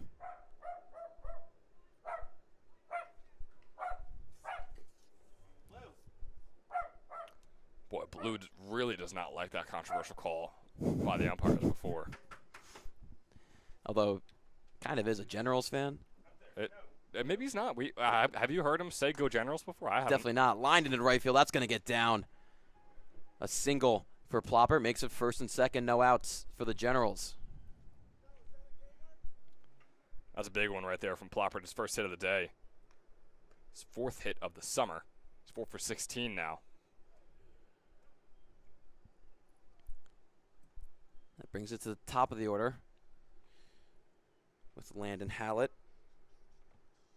And a mound visit comes up for the Kings before Rivera now at 82 pitches, or this will be his 82nd pitch. Nobody urgently warming up in the bullpen for the Kings. And no one coming over just yet, too. So I don't think Rivera's day is done quite yet. Aldo Pena, the one lightly warming up, hasn't gone onto the bump yet. Pena, somebody that we broadcasted 2 years ago. He used to play for South Plainfield High School, now at Kane University. Yeah, boy, that seems like ages ago for me. I'm on status now. Oh yeah. And into junior season. Yeah, boy, I really like to consider myself an athlete with how much I talk about him. Yeah, heading into my junior year in college, you're heading into your sophomore year. We have our friend Giacomo Imperiali, who we hear on this broadcast. He's just now entering college, coming up in the fall. So boy, I mean, we all walks of life. All generations. And Three generations. Luke Anderson's going into his senior year at South Carolina as well. Have all generations. So Hallett's up to bat with a first and second. No out. First pitch inside. 1-0. Vera gave up the 4 runs in that first inning. Has settled in so far. Giving up no runs in the last 3 innings, but threatening here are the Generals. Called strike there. 1-1. Martinez on second. Ploppard on first. Got Tomasetto on deck for Trenton. Rivera has looked real solid. 51 called strikes, or 51 total strikes rather, compared to his 30 balls today. It's also a very solid number from him. This one down third base line, but goes foul. 1-2 count now. Coach Coryell kind of with his hands in the air. I wonder if that was not the call from him over to his hitter Hallett. A bunt makes sense to me there, but maybe, like I said, it wasn't the call by Coach Coryell. Hallett 0 for 2 in this game with a ground out and a line out. The line out that turned into a double play at first base for Shoppy. 1-2. Checked it upstairs. We'll check over at the field umpire. And he went. Strikeout there for Rivera. Much needed one. Makes it 1 out. That is a huge one, too. And again, another tough one. And field umpire having some words with general manager of the Generals, Mike Coryell.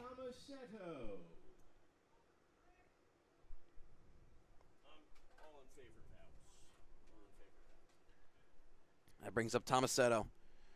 Start off this game with a walk. Fouls that one off and then grounded out over to Guire at third base in his second at-bat. Wearing the Rutgers helmet, but not currently on Rutgers in the transfer portal. Trying to find a home for his last collegiate season. Yeah, Tomasetto, a pretty big power hitter here in the ECCBL, has one of those very few home runs that I mentioned before so far on the summer. Just about 3 weeks into our season here. A little bit less than actually, just about 2 weeks. Yeah, Tomasetto is 4 for 18 so far on the summer with that home run. A couple RBIs to his name as well. That one right in the back of Tomasetto makes it bases loaded for Rivera. It's going to be a sticky situation for him to get out of. Still has 1 out. It's a tough situation. It's also a tough situation to throw Pena into. So it'll be interesting to see how they approach this. Rivera has 87 pitches on the night. Has to be nearing his limit soon. Of course, we don't know what that limit is because we thought Welsh was going to be taken out 2 innings ago, and yet he's still the pitcher for the Generals, although we can't expect him to be in the top of the 6th. Cano Pizzell takes one a little low, but called strike. Still, I can't understand what the umpire's saying when he's calling these strikes. Maybe saying call, like I am calling this a strike. But yeah, I hear ball every time. 0-1. Swing and a miss there. Rivera gets ahead of the count 0-2. Corners are in for the Kings. Middle infield back for the double play. They lead by 1 in the bottom of the 5th. 0-2 pitch goes outside. And boy, would a double play be massive right here. The Kings trying to hold on to this 5-4 lead. They got 1 out on the board here in the bottom of the 5th. But also a 1-2 count. So you wouldn't mind a strikeout here as well. Popped up right side. Longo in right field. Tagging at third is Martinez. He's going over to home, and it's not going to be a good relay, easy run home for the Generals. They tie things up in the bottom of the 5th.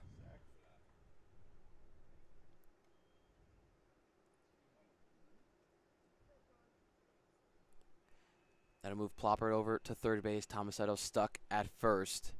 And now the second mound visit of the inning means we do have a pitching change for the Kings. And we'll be right back as the new pitcher warms up for South Jersey.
Donato Incalingo up the bat with first and third, 2 out, and Aldo Pigna, the left-hander, in a really small frame at 5'7", 145. Not something you usually see at a pitcher at a collegiate level, but in his freshman season with Kane, did pretty solid. Now in his second appearance with the Kings. Steps off before the first pitch, checking over at third. Now taking off for second is Tomasetto, using his brains there to get over and get 2 men in scoring position. Boy, if that's not taking advantage of a new pitcher that's just got thrown out there, I don't know what is. I mean, he just was in a tough situation there as Plopper was, maybe I'm going home, and then obviously Tomasetto just races over to second, and he just really couldn't do anything about it. Incalingo with a line out and get on by the error so far this game, so 0 for 2. But has 2 men in scoring position. 1-0 fouled off right into the glove of Fitzpatrick, 1-1. Boy, Incalingo has been pretty consistently swinging for the fences today in his at-bats. No strikeouts for him yet. He's made contact in both of his at-bats, but he's 0 for 2. And a called strike there for Pigna. Definitely favors his off-speed and breaking pitches with not a fast velocity from the left-hander. The 1-2, fouled off, went right back to the breaking pitch. Boy, how about 6'3", 220 Donato Incalingo facing off against 5'7", 145 Yeah. Aldo Pigna. What a beautiful game. 1-2. Outside makes it 2-2. You know, usually there's probably 50%, maybe a little more that you're a bigger frame than. But myself, that you don't see often. Being a bigger frame than somebody here on the field. I was going to say, not to hype myself up, I think I might be a little more than 50%. Yeah, probably. Bigger frame. If you're going to say frame, though, I don't know if my weight is going to be up there. The height puts me up pretty high. Mm-hmm. But myself, 5'9", 155. Yeah, and you just shared that information voluntarily right there. That is pretty crazy. We're gonna clip that and play it on every broadcast here on out. Outside there makes it a full count. Runners, actually, don't know if they will be going with nobody on first base. 2 outs, though. Yeah, what would you know? I mean, you're just 5'9", 155. It's true. Yeah. Payoff pitch. Grounded the other way. Going to be in the middle. Tough play. And not going to be made by Williams. That'll get the run home. Ploppert gets home, and base hit for Inkalingo gets the Generals the lead back. Yeah, nearly a incredible play by Williams, the shortstop right there. Great job getting the ball in his glove, but boy, I mean, that was a mammoth effort to try and get it over to first base, which he did, but not nearly in time. So that'll be counted towards Rivera. Now 6 runs given up in his start. Not all earned, though. I believe only 4 of them earned. So Ingalingo on first base. Schaefer up the bat. And actually, Jack Noah Rivera has 2 earned runs on his day. Wow. Yeah, a lot of those errors were costly for the Kings. Fires away. Called strike there.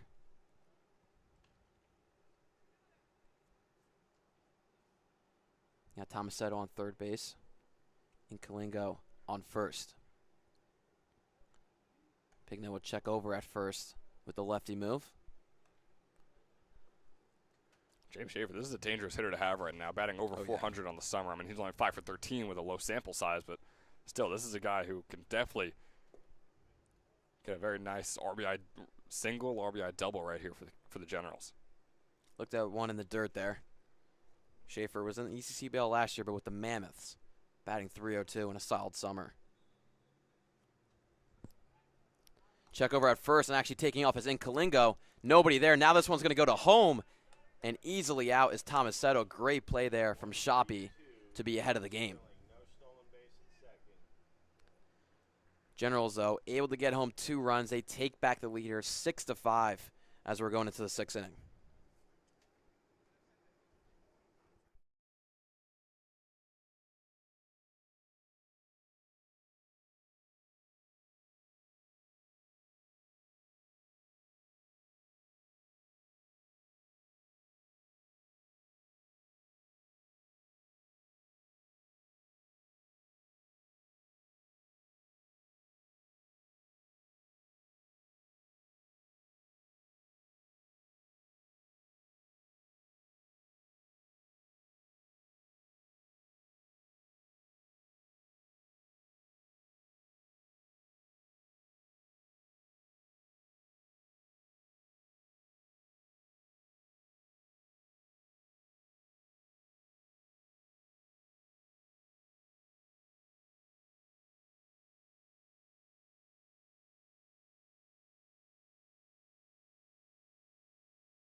Aquera.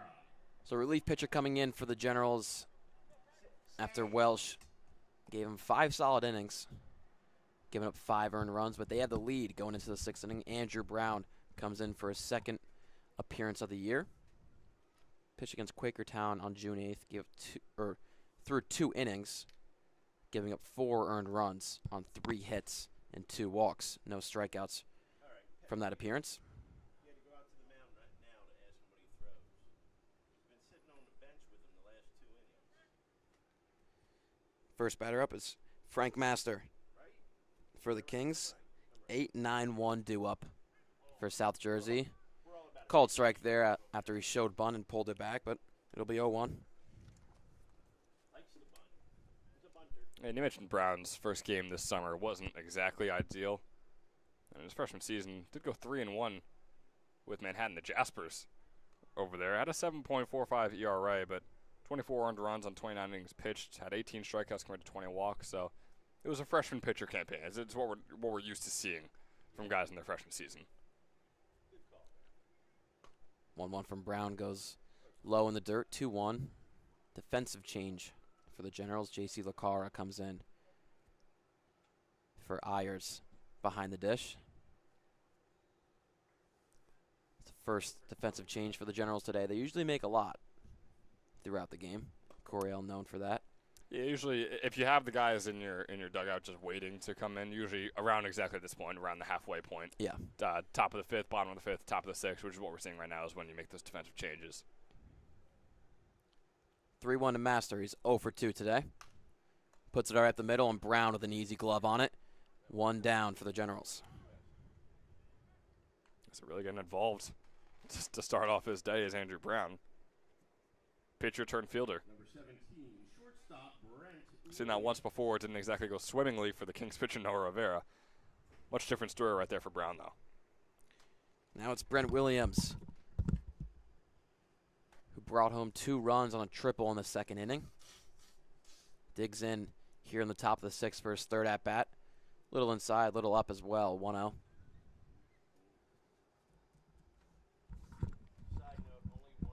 Kings stand at 3-4 today. Generals 2-3-1. So a pivotal game for both teams, who are right next to each other in the South Division standings. Generals number 1, Kings 2nd. Whoever wins this will have first place of the division, but we're still early on here on June 12th. Don't want to get ahead of myself. Foul ball there, 1-2. Well, yeah, July 12th, we're talking about these two teams really battling it out. Yeah. If they're at the top of the Southern Division looking to make those playoffs and like the championship game, we're gonna have a fun championship game, especially with the At stadium Trenton we're gonna- Thunder? Yeah, Trenton Thunder Stadium is gonna be a fun one to head out to. 1-2 pitch, outside. 2-2 now, with 1 out. And Trenton Thunder, that's a place we've been before and broadcasted a game. Yeah, for St. Joseph's Metuchen, they played a game over there. Nice little senior day Senior game where night, I believe yeah. they won 17-2 against Lord knows who they played that day. That one a little close to Williams, makes it 3-2. Also, fun fact about that game, it was maybe the longest game of all time. Yeah. I mean, like I just said, it was 17-2, and they took their time. They absolutely did. Yeah, I mean, by the looks of it, it seems like that team was just put together the day before to play St. Joe's. I mean, if you're going to do your research and find out what that game was, then I mean no disrespect to that team. Williams works himself a good walk there to get on with 1 out. Brings up the top of the order. Center fielder Jordan Rabba leading off this game, but is 0 for 3 coming into this at-bat. Yeah, and he was 3 for 16 on the summer coming into today. Now 3 for 19. Not exactly the greatest numbers so far in the month of June, and obviously that one game in May. But again, a guy at Mercer County who led them in pretty much every important statistical category hitting-wise, with average, OPS, doubles, runs, walks, least amount of strikeouts among all the starters. So we know the talent that this kid has. Fouled off there. 1-1 count to Rabba. Brown already at 12 pitches. Coming in for relief. While Welsh did struggle, held the Generals the lead. That one's low. It'll be a 2-1 with Williams on first base.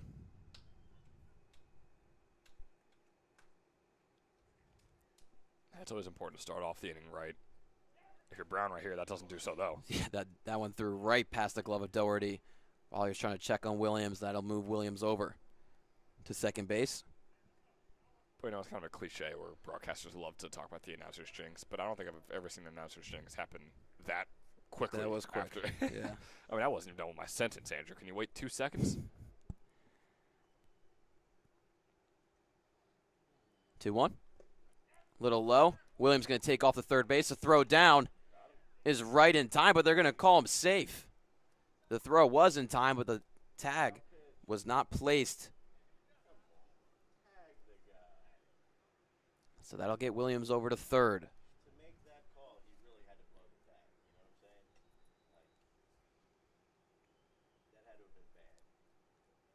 It'll be a 3-1 to Raba with a hitter's count. Takes it outside, but it's a called strike. He was walking down to first base, but now we'll have to dig in for a full count.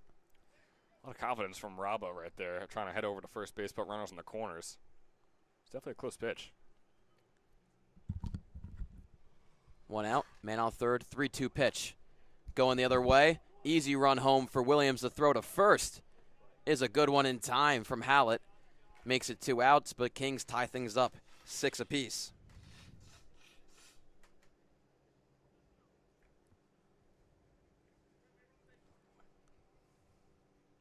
Makes Raba 0 for 3 today, but gets an RBI there on the sacrifice.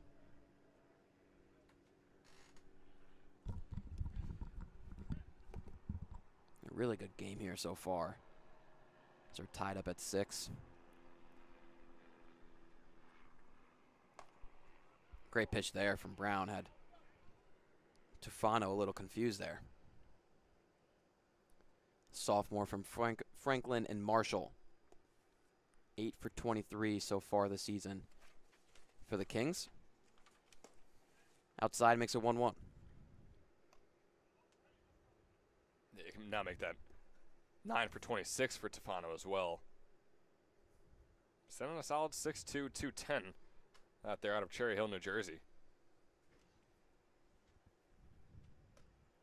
Outside. 2-1 now for Brown. Tough way for him to get first run home, but merely give up the walk and then the error going over to first base was the reason Williams was able to track home, and now 3-1. Yeah, it was the walk, it was the wild pitch, the fielding error on himself. I mean, a whole lot went wrong that was going to allow Williams to come all the way home. And, of course, the thing that got him from third to home was that nice sacrifice hit. Grounded right back to Hallett. He gobbles it up and fires away. Ends off the inning for the Generals, but Kings able to track home one more run, makes it 6-6 here as we go into the bottom of the 6th.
Schaefer will lead things off this inning after he was at the plate last inning. Before the first and third play worked for the Kings.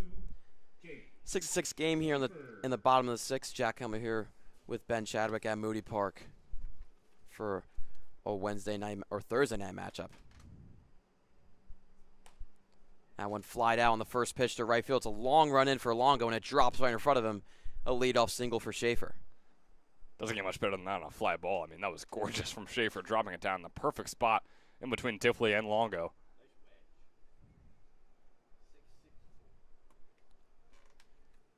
And Diffley, a defensive change for the Kings.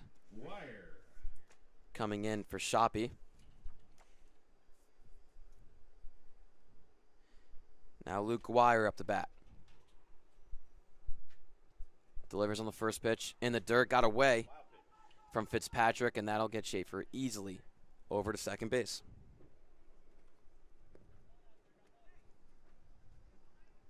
Want to finish the game for me so I can go home?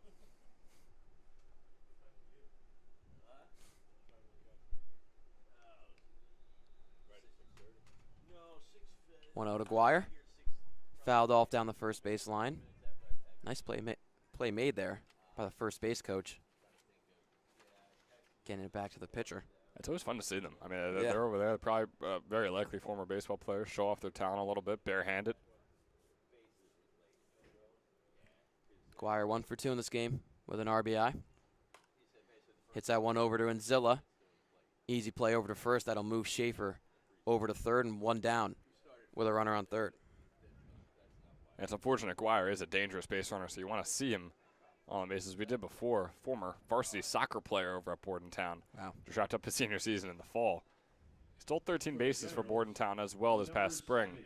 And we've seen him steal 3 so far in the summer. That's not something you usually see when you see a dual sport athlete in high school. You don't see him do soccer and baseball. Soccer and baseball is definitely an interesting combination. Yeah. It absolutely is.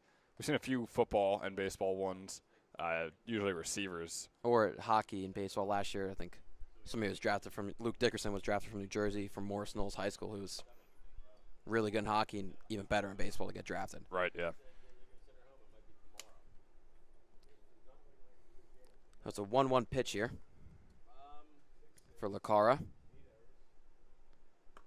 Takes it outside, 2-1 now. Picked up moving along pretty quickly against the Generals right here. Only 16 pitches in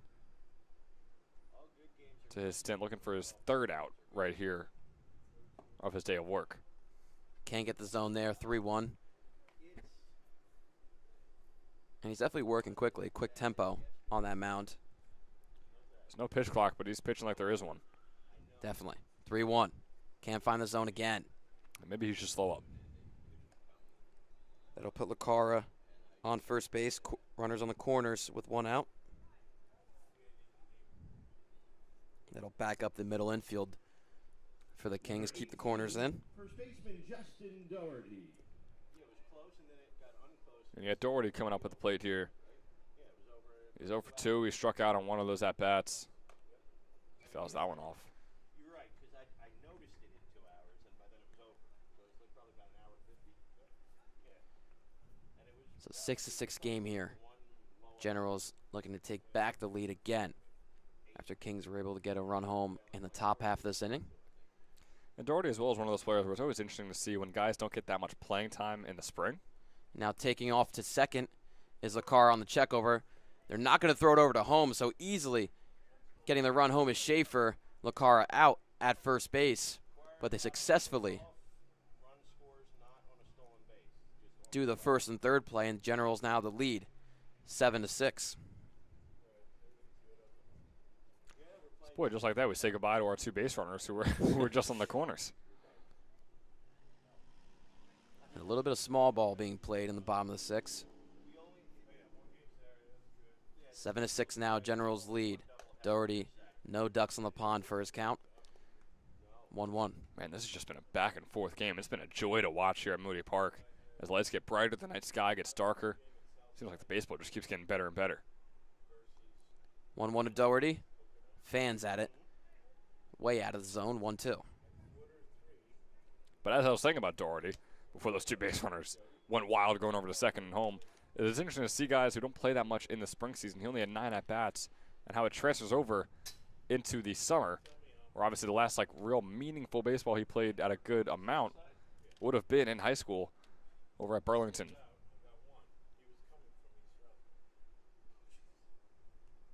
He fouled that 1-2 pitch off, so it'll stay the same count. Pigna gets a swing and a miss there, maybe a foul tip into the glove of Fitzpatrick. No matter what, it's a strikeout to end off the inning. Generals taking back the lead, only up by 1 after 6.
And this 7th inning is brought to you by David Dominici Wealth and Financial Group. You can dial 609-584-9700 to book an appointment at this office in Hamilton, New Jersey. Kings back up to bat with Fitzpatrick, Longo, and Anzilla.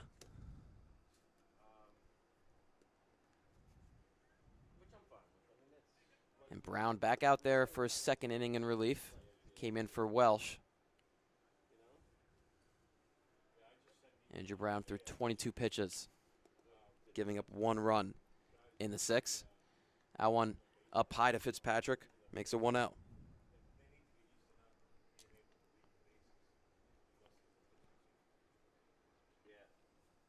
Yeah, Fitzpatrick has had his struggles today, 0 for 3. We're looking to make it 1 for 4. And he does. Drops it right in front of Incalingo in left field. That'll be 1 man on with no outs. That was Jack Fitzpatrick, and the batter now is number 31, Peter Longo. And our so just reminding you that Jack Fitzpatrick just had the hit. Yep. And now we see up at the plate is Peter Longo. And that same exact cadence that I just said it to you all. That one bunted up the middle, going over to first base is Brown, and it's past the glove of Doherty. That'll get Fitzpatrick over to third. He's rounding. He's going to be stopped there. 2nd and 3rd now for the Kings. Count as a sacrifice bunt and then an error on Brown. It's one that's going to kill or hurt the Generals here. Because now you have 2nd and 3rd, no out. Yeah, and boy, I mean, 9 errors Yeah. across 7 innings of work, or across 6 innings of play, really. We haven't had our first out in the 7th inning just yet. It's tough. That one outside.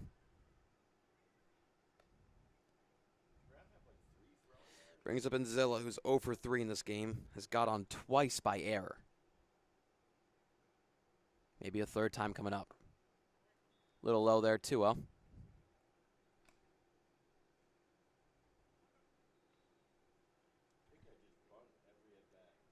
So a single and then a sacrifice bunt plus an error.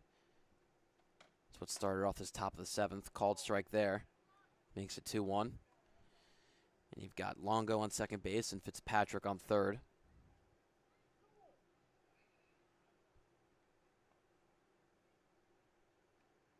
To Anzilla. Grounded left side, easy play for Guire. Going to check over at 3rd, fire it over to 1st. makes the play, and a 1 down with no damage done. This change for the Kings, now pinch hitting, number 9, Will Buffet. I think you heard it there from our PA announcer. Temporary. Will Buffet up to bat. Takes it outside and makes a 1-0. Ben, I know you're trying to change the game changer, but I would like you to look at his stance before this pitch comes. Yeah, just calling me out right there. No, I'm not. No, you're doing Oh, great. boy, he is hunched You're doing over. great work, yeah. Foul tip there right into the glove of Lacara, 1-1. It's definitely a weird stance. Hunchback of full buffet, if you will. Doesn't exactly rhyme as well as I thought it would or go along as well with the Notre Dame, but no, we move on.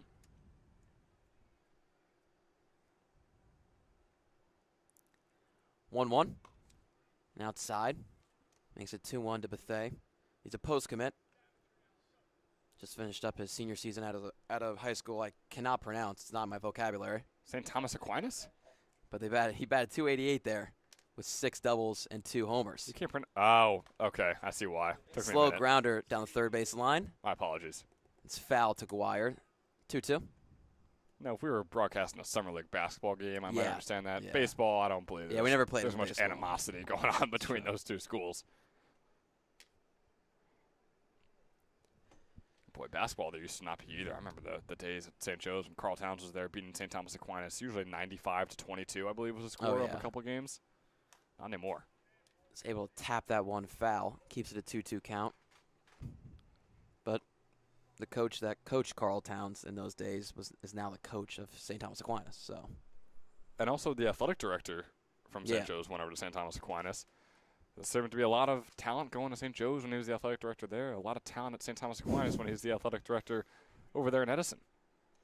Well, he just knows how to reel him in. He's a sweet talker. yeah. 3-2 to Bethea. He's got runners on second and third with 1 out. Kings down by 1. Foul tipped again. Don't know why he was running because he fouled it.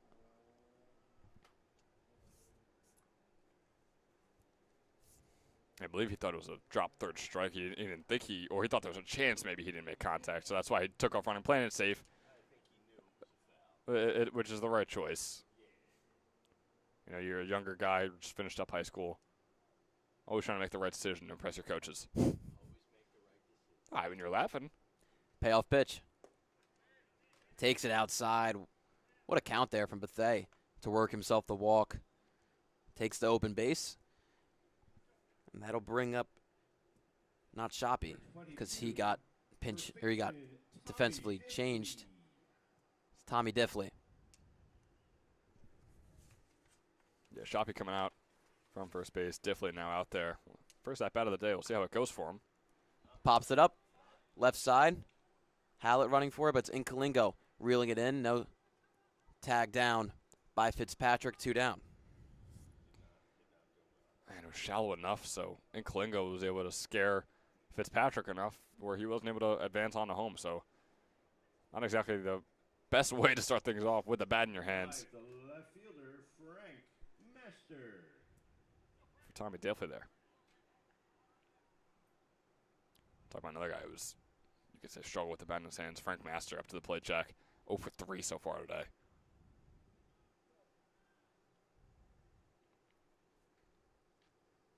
A little pause before the first pitch. Master,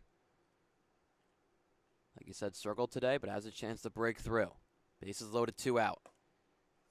Basically coming out of the box there on that fastball. That was called for a strike. Brown, this will be his 40th pitch. Yeah, it's a lot. It's only the second inning of work as well. Yep. Seen these pitch counts get pretty high for the pitchers today. Outside goes past Lacara, and the wild pitch will get Fitzpatrick home. Kings tie things up 7-7. It's a costly one. It really is. I mean, and the pitching has been. I mean, obviously the fielding errors. You look at that. There's 9 errors on the board. Those are huge for the score we're looking at right now. It's a 6-5 game. Rather 7. Sevens game. It's a 6-5 game in terms of the hit column.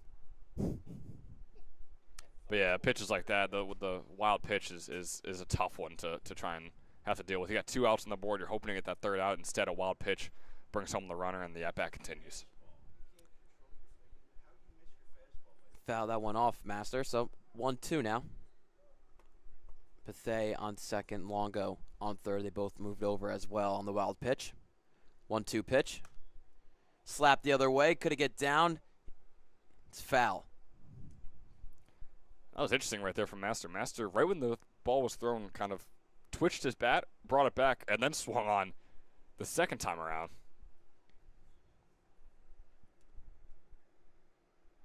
Obviously swung on a little too late because of that, and that's why it was fouled off to the left side. 1-2. Doesn't catch the corner. Brown was walking towards the dugout. Thought he had the last pitch of the inning. Now it's a 2-2 count. 2 men on and 2 outs. Here comes the pitch. Again past the glove of Lacara, and another run comes home by wild pitch. It's Longo touching home plate this time, and now the Kings have the lead. Just like that, 2 pitches. And the Kings take the lead because of it, taking advantage of what has been a rough game for Andrew Brown. It really has. If you're the Gens, you hope that he was able to go a little bit longer, but could be possibly the last thing of work. There's a pitcher warming up out there.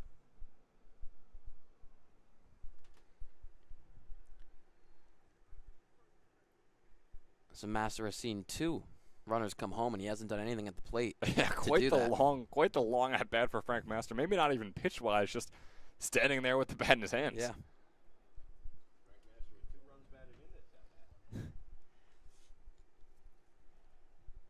Now 3-2 pitch. And outside, he'll take first base. Runners on the corners now with 2 outs, and Brown really starting to struggle. Brings up the 9th hitter for the Kings in their order, Brent Williams. The seventh batter of this inning. And a mound visit for Coach Coryell. Doesn't seem like Brown will be coming out, although the Generals pitcher they had getting warm has already headed back to the dugout. So it'll be interesting what the decision is. If you let Brown finish off this inning, go 2 innings, and maybe yank him, or maybe he comes out in the 8th as well. We'll have to find out. A real high-scoring game here between the 2 teams. It's just not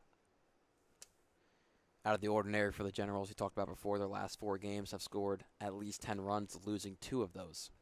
And boy, I mean, I don't know if we're allowed to even consider this a high-scoring game at Moody Park after last night's debacle, whatever you want to call it. 21-11 game, 32 combined runs is quite a lot here at Moody Park. We saw a 17-16 game last summer. That was quite a lot as well. That was 33, so that one up to last night's game by just a single run. I want to say that 17-16 game was a 7-inning game too. Was it a doubleheader? I don't believe it was. No, I believe it was a nighttime 6:30, just like we had right here. Taking off on the first pitch is Master. They're not going to throw down. That takes away the threat of the double play, which actually doesn't matter because there's 2 outs. Yeah, so I mean that's the whole point of Master going, just hoping to get the throw over to second to get Bethay all the way home once the catcher does throw it. Obviously, it doesn't. It was a good choice by Lacara right there. Called strike there, 1-1. Williams 1 for 2 in this game. Had the 2 RBI triple in the second inning. Can get 2 more RBIs here with a swing of the bat. Puts it up the middle. Hallett on the run in. Fires away to first and gets past the glove of Doherty. Another error on the Generals, and 2 runs come home. Now the throw goes over to second. Williams will be out there, but does not matter. Kings extend their lead 10-7 now. Boy, the errors are really hurting for the Generals. That one puts them down 3 going into the bottom of the 7th. And we'll be right back with you.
bottom of the seventh here at Moody Park.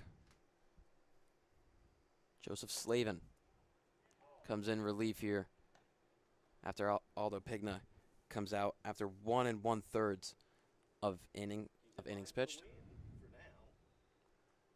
Who is in line for the win? Tim Martinez leads things off in this inning. Swings and misses on that one. It's actually the third inning he's leaded off this game. Did in the second, in the fifth, now here in the seventh. Haven't exactly gone swimmingly for him either. Now, but 0 for 2 on the day. got a drop third strike last time to get on first base, which was a weird play. 0-2, outside. Slavin, a left-hander, 6'3", 190, from Holy Family University. Just played his freshman season there. Only had 3 appearances. It's a 1-0. Foul tipped into the glove of Fitzpatrick. It's a strikeout to start off. Yeah, it's been a tough day for Tim Martinez. He's now 0 for 11 on the summer. Oof. Make that 4 strikeouts as well, 2 today. I mean, it has been tough goings for the St. Peter's commit. Now Jack Ploppert, the 10th hitter in the order for the Generals. Fouls that one way out of field into the street. Buttonwood Drive, as Ben likes to say. As I like to say, it's just what it is. It's like I have a nickname for a road. Is that what you're saying that? I'm just saying you like to mention it. Every now and then. A little geography for the people. Not bad, can't hurt him. Outside 1-1. So Kings leading 10-7 here in the bottom of the 7th. It's been a back and forth game. But a 4-run top of the 7th. Gives the Kings the 3-run lead. That one inside on Plopper, who had to back out of it to not get hit. And Slavin is struggling to find the strike zone right now, but struggling to find control of his arm at the moment as well. He looked pretty solid against Martinez in that first at-bat, but we saw a couple pitches where he didn't, and that's showing a lot more in this one. Outside there, 3-1.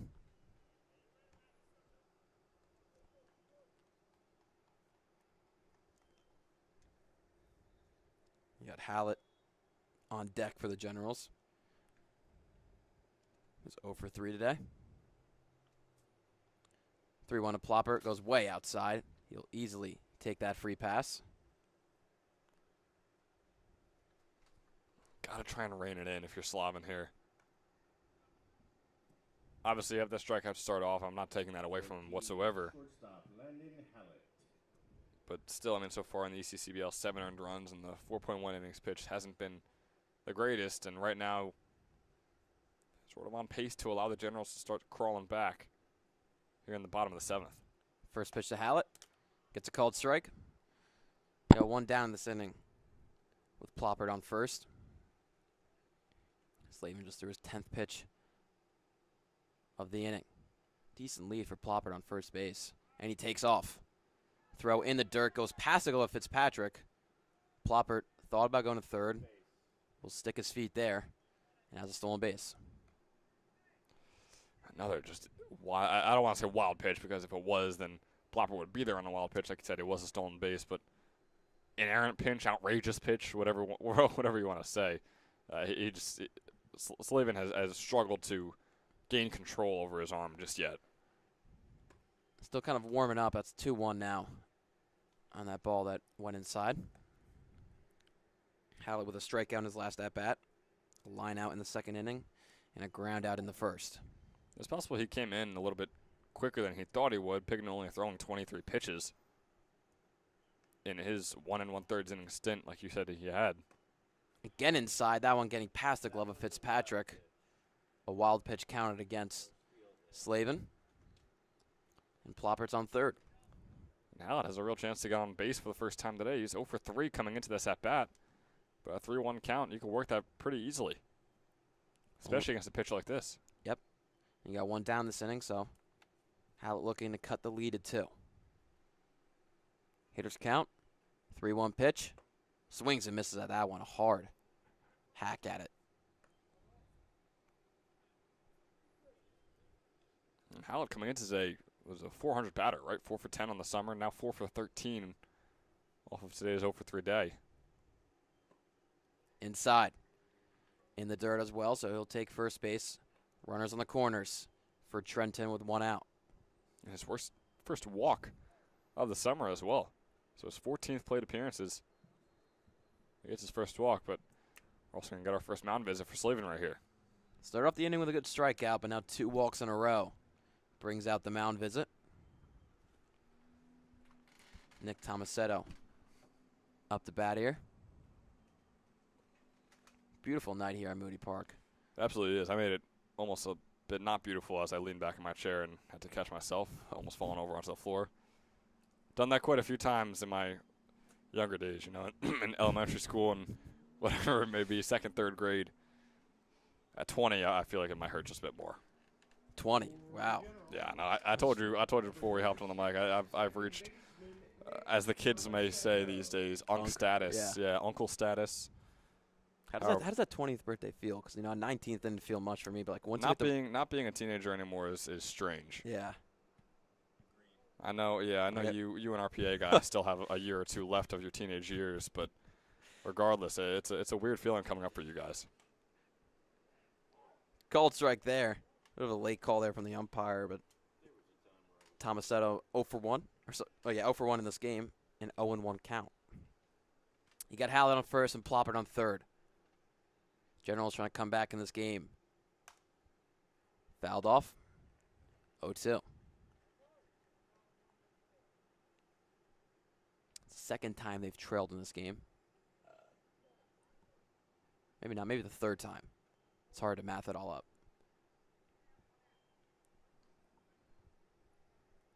5'9", 155. Can't do math. My goodness, Jack. Okay. 1-2. Now after that ball, I mean, I'm a journalism major. What do you want? I mean, I'm supposed to be doing math. That's fair. That's fair. Knocked my 2 classes out as quick as I possibly could in freshman year. Took my C and C+, and then I moved on.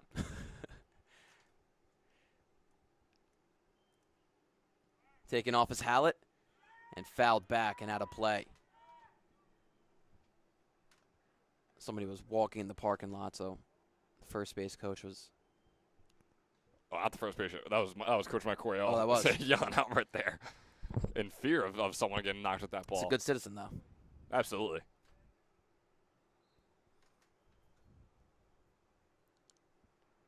One-two to Tomasetto. In the dirt. Hallett sticks on first base after a good block from Fitzpatrick. Slavin now at 20 pitches. You know, we saw that 1 4-pitch inning earlier. But other than that, I think the average outside of that for pitches per inning has got to be around 21, 22 pitches for all these pitchers combined, both teams. Hallett takes off in another foul. He just can't get his way over to second base.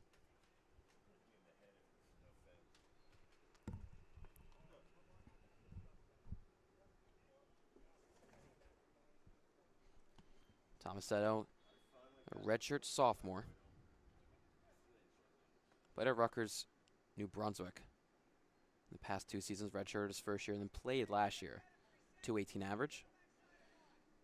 3 doubles and a pair of homers.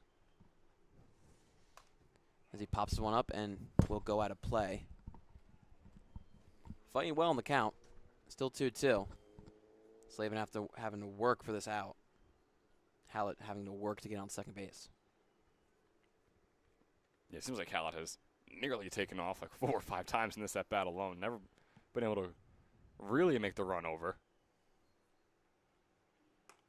Up high, 3-2.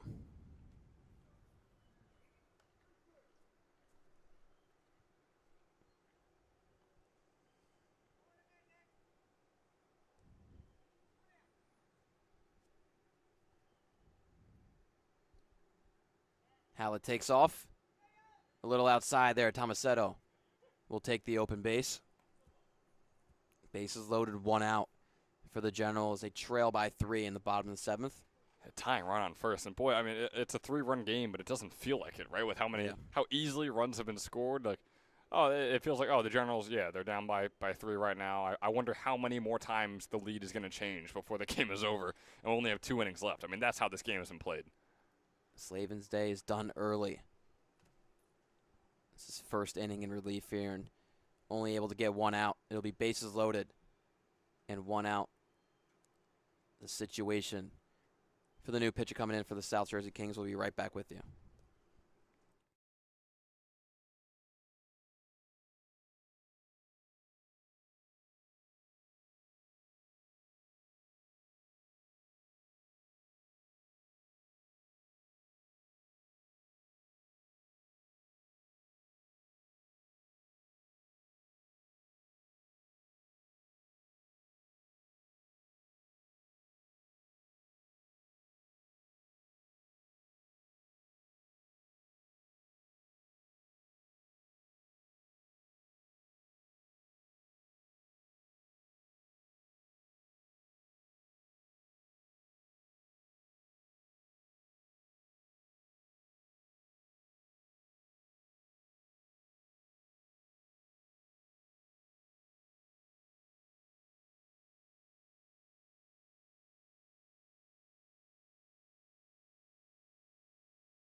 So Danny Snyder will come into relief after Slavin left him only one out.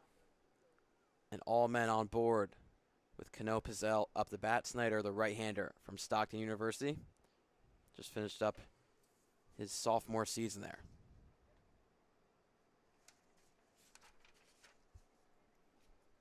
Yeah, and over in his sophomore season, made 11 appearances, just a 1-0 record. But he had 14 innings pitched, 14 hits allowed, 7 earned runs. So a solid 4.5 ERA. Not too shabby, especially for your sophomore season over there at Stockton. Got a called strike on the first pitch. You know, he has that weird throwing motion.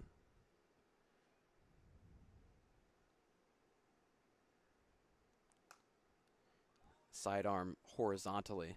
Yeah, very interesting sidearm action he's got going on up there on the mound. But quick 0-2 count. Cano Pizzell 1 for 2 in this game. Awaits the 0-2, goes way outside as he tries to get a slider in there. Makes a 1-2. Ploppert on third, Hallett on second, and Tomasetto on first. Generals trail by 3, so the leading run is at home plate right now, tying run on first. Still on the bottom of the 7th. 1-2. Pop foul. Yeah, with only one out, if you're the General, especially with how this game has gone, you're expecting at least one run. You hope you can get that Tomasetto run in to tie things up. But I think the expectation, the floor for them in this inning would be to add on one more run. Pop foul again, basically, or virtually the same spot. Cano Pizzell had a single in the first inning and grounded out, and then a sacrifice fly.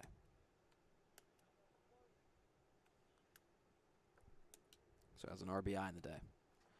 1-2. Called strike 3 there. Snyder coming in and getting the first batter out. Boy, I love the call from the home plate umpire right there, too. Not saying ball or whatever. Little, oh, oh. Got excited. I'm going to try and catch him after the game and ask him, what do you say? Like, what do you Is say? he our Toyota player of the game That's at this point? That's a great interview. Oh, I mean, you have one who question do we for him. pick? Like, That is true. I think you pick as a foul ball there.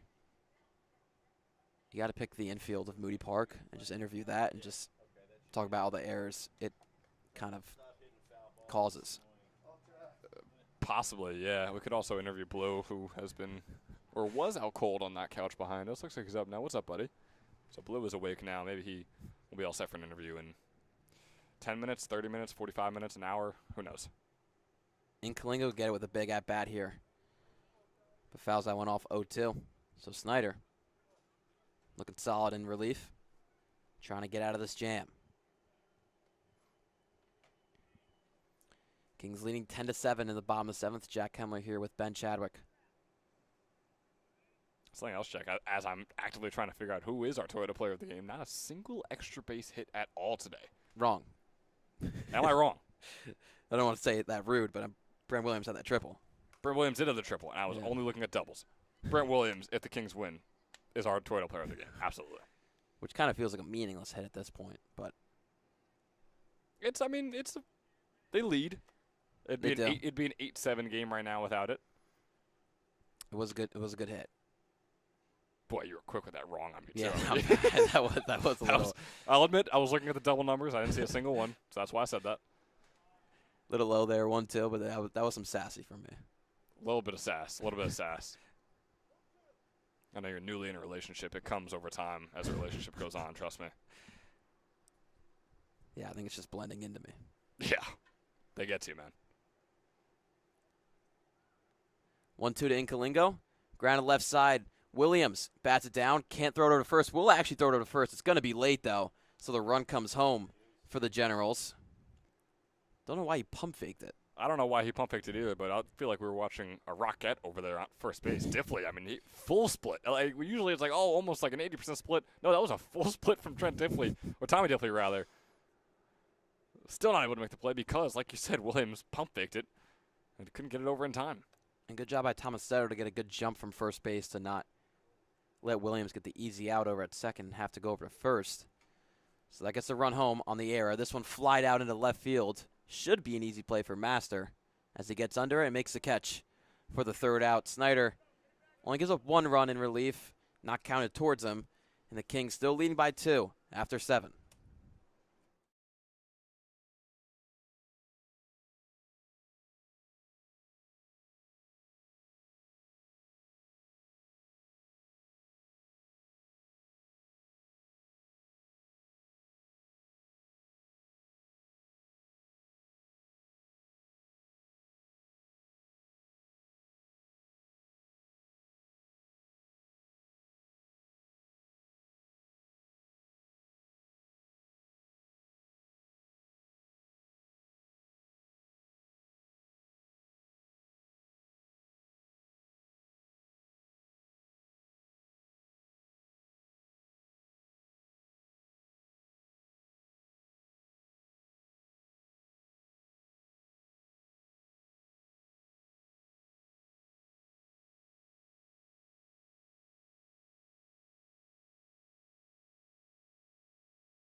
Top of the 8th here at Moody Park. Jack Helmer here with Ben Chadwick for this Thursday night matchup.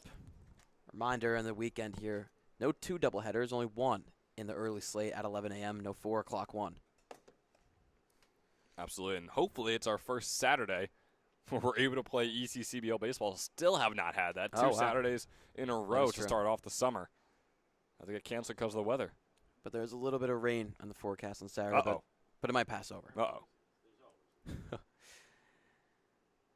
1 pitch is grounded over. And Hallett can't make the play over to first. Throw was a little far off the bag for Doherty. It'll be an E6. So Raba, I mean, he gets on that time, but still coming up to the plate right there was 0 for 4, easily his worst game of the summer. That should have been the ball hit to make him 0 for 5. But boy, oh boy, still not a great day, and again, not a great day for the Gens defense either.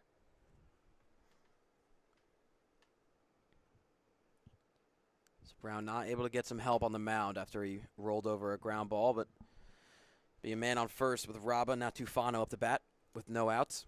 Swing and a miss there.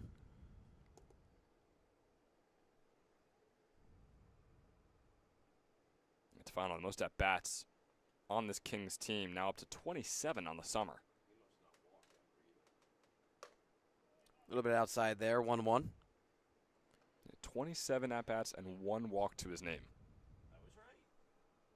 With 3 strikeouts, 1 fielder's choice. So, yeah, I mean, he goes out on his own accord.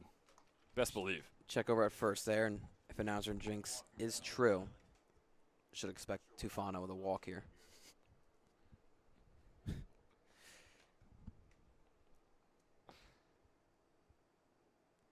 One. Popped up straight into the air. Lucara needs space and has space to make the catch. 1 down. I don't know if you could tell, Ben, but the umpire said it's a catch. About 4 or 5 times, too. That's a catch. That's a catch. That's a catch. Yeah, that thought it was going to graze the fence there. I put my hand out. I was waiting for that ball. Because you definitely would have caught it. Oh, my athletic skills would have shined through. Brighter than the lights here at Moody right now.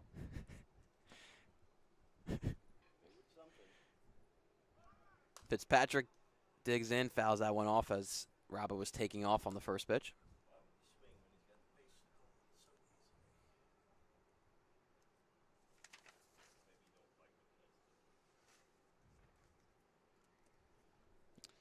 Fitzpatrick 1 for 3 in this game. Started off 0 for 3 with 2 flyouts and got on by error. Got a single in his last at bat. Was able to get all the way home. And Rob over there, where you mentioned he was trying to steal off. Of course, the foul ball keeps him at first. Yeah. It was dangerous with the base running over at Mercer County Community College. 26 stolen bases for them this past spring. That was second on the team. Only 1 so far this summer, though. Because, of course, he hasn't been able to get on base too often. Only been on base 5 times. It'll be a 2-1 pitch for Fitzpatrick. Mercer Community College, man. Got a good baseball team, got a good softball team. They absolutely do, Jack, and I'm so glad you brought that up. Yep. We talked about in the past where they headed down to the NJCAA Division II World Series down in Oxford, Alabama. That one high, but this one taking off for Raba. That one went way, not even near the glove of Tomasetto covering. But Raba doesn't have to move over as Schaefer got in quick time. Boy, the way Lucara, I mean, he caught that high and then jumped up and sort of like Scooby-Doo ran in the air and then just vaulted himself forward. I mean, that ball was probably going 100 miles per hour, but nowhere near second pace. I would give Robert the stolen base because it looked like he was going to be in there in time. Oh, absolutely, yeah, it absolutely is a stolen base. In all time. No one was questioning that, Jack. I'm not sure why you brought it up. Sorry. 3-1. Outside, Fitzpatrick will take first. Brown has himself in trouble in the top of the 8th. I mean, when has a pitcher not been in trouble in this game, really? That has been the storyline all day long. Number 31, Peter Longo.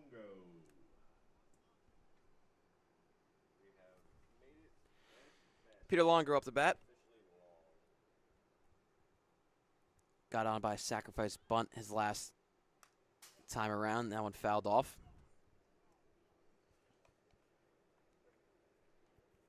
Would want to, Ben, you could probably add it up on that game changer. How many walks we have this game? Feels at least double digits. Would have liked a little bit of heads up there. Well, yeah, I'm just giving you the time here. So the amount of walks we have is 12 on the day. Wow. So far, 6 for both sides. A 1 pitch at Longo is low in the dirt. You guys have trouble making it for a 6 o'clock start during the rest of the summer if these games need to blow up.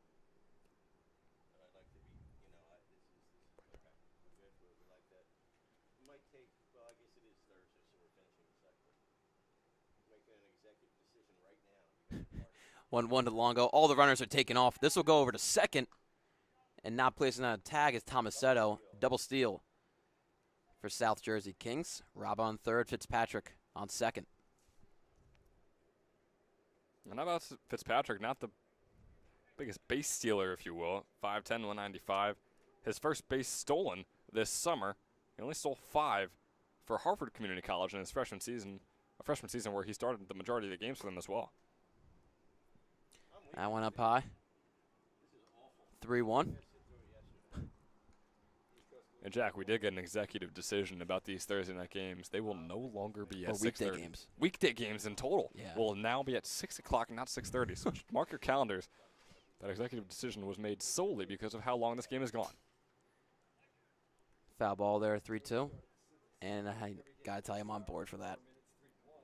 No, I'm having the time of my life right now. Oh, I'm not saying that. I could be having the time of my life 30 minutes earlier as well. That's fair. That is true. It does really just take away the night. Yeah. You got a 3-hour game starting at 6:30, and poof, I mean, the night's gone. Shake Shack might close as well. Late dinner for us. Upstairs there, another walk from the arm of Brown. Makes it bases loaded now with 1 out. The Armor Brown is 65 pitches in. This is just his 3rd inning of work, in which he has 1 out and 2 runners on. I mean, it's tough to pick a pitcher who has had the roughest day Yeah. today. I mean, good thing we're not doing a Toyota worst player of the game. I don't know what the name of it would be. I don't think people are going to do that. I think the player wouldn't be too honored to be being interviewed after the game. But, boy, it has been rough for literally every single pitcher that has taken them out. Both teams, Yep. all 3 or 4 sides, all 3 or 4 pitchers for each team. I mean, it has just been preposterous. No one can seem to find the strike zone, get pitches past the hitter. Boy, oh, boy, it's been rough. Yeah, I think everybody has given up a run outside of Snyder last inning, who was on the mound for a run but wasn't earned. Unless Technically, Brown has not given up an No. earned run. He's given up 5 runs while on the mound. None of them have been earned just yet. Although, with 1 out, Robbo will be his first earned run. Yep. Unless he's able to get out of it. The 1-1 to Inzilla is up high, 2-1.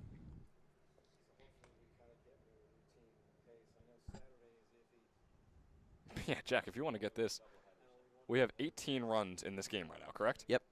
5 of them have been earned. Oh, 5 of them have been earned to pitchers. so 12 errors between both 12 sides. errors. So I mean, we could drag on the pitchers all day long if we want, but Yeah. the fielders, they deserve the same exact heat. But it's tough to drag on them when they're hitting as well as they are because, I mean, they just flip to the other side, put the bat in their hands, and they're killing it. But Yeah. boy, oh boy, rough all around. You could say for every single player that has taken the field today. Plus a pair of wild pitches that got home. Exactly. 2 runs for the Yeah, Kings. precisely. So Yeah, that was back-to-back pitches as well. It was rough. up high to Inzilla, and now the 3rd walk of the inning for Brown. Gets home a run for the Kings. They extend their lead to 3. Yeah, first RBI walk of the day, and out comes Coach Mark Coryell. Could be a little late on his mound visit, only the first one of this inning, after Brown's been struggling this whole time. So Robba gets home, Fitzpatrick will move over to 3rd, Longo to 2nd, and Zilla has his base at 1st. This mound visit is brought to you by Northfield Bank. ECCBL is sponsored in part by Northfield Bank, proudly serving local communities since 1887 with branch locations across Mercer and Hunterdon counties. Northfield offers simply free checking with no minimum balance, no monthly fees, and no per-check charges. Northfield Bank customers also enjoy free online banking, mobile app access, and a free debit card for every purchases. For more information, please visit enorthfield.com or follow Northfield Bank on LinkedIn, Instagram, Facebook, Twitter, and TikTok at Northfield Bank. Boom, right on time. Bethea up to bat. His 2nd plate appearance of the day. Walked his last time around and fouled that one off. Carlos Delmo and Mike Azzarella. Yep. There was Carlos and Mike. I don't. Bases loaded. 1 out. Kings lead 11-8. 0-1 pitch goes outside. 1-1. I mean, he just. I know he just threw a strike right there. He just has struggled to find the strike zone though the entire day. It's been, like we say, tough to watch. 32 strikes compared to 40 balls in the day.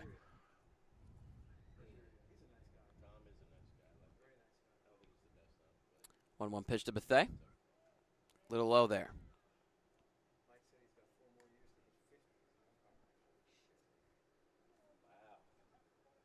Number 9 for the Kings this season. It's 1 for 8. so far this summer with a double and 4 strikeouts. 2-1 from Brown. Thought about swinging, held it back, and it was a ball.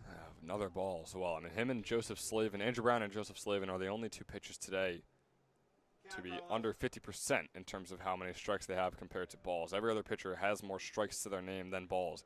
And again, Slavin only threw 24 pitches. Yeah. Meanwhile, Brown's up to 74. 3-1 pitch. Little high, but Thay will drive in a run with the walk, the second one in a row for the Kings. 12-8 game now. And that one was at least close. Yeah. Right? I mean, it's like when someone's shooting a basketball and they're just airballing everything, and at some point Mitchell you just have to be nice. Sure, that works. Mitchell Robinson at the free throw line specifically. Yeah, that's what I meant. And at some point, once he just hits the rim, as the head coach, Tom Thibodeau in this instance, you come over and they're like, hey, you hit the rim, man. Good job. So that's what this is about. Just sort of now you're around the strike zone at least, and now you're not forcing your catcher, J.C. LaCara, to do gymnastics to catch each pitch. But It's bigger than baseball. hopefully for LaCara, he won't have to do any more gymnastics because we got a mound visit and a pitcher change out there for the Generals. Brown had himself a long day. It's not usually you see 75 pitches out of a relief pitcher, but he worked himself up to it. And the Kings, heavy lead right now, leading 12-8. And Tommy Diffley will be up to bat after the pitching change.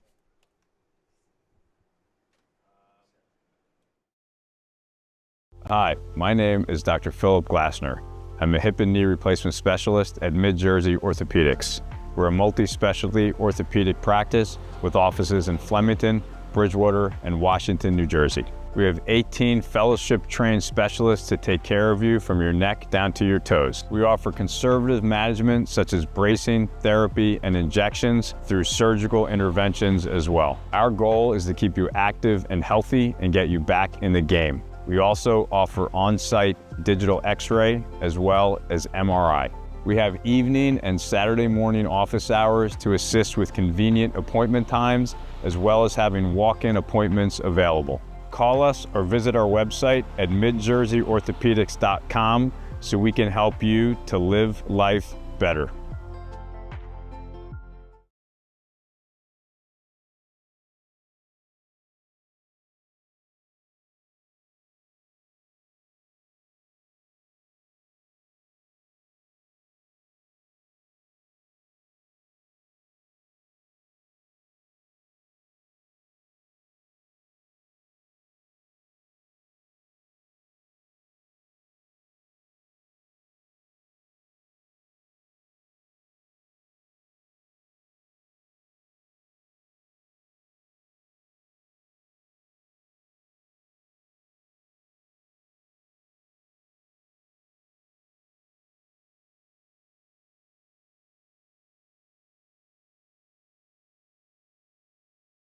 Cool.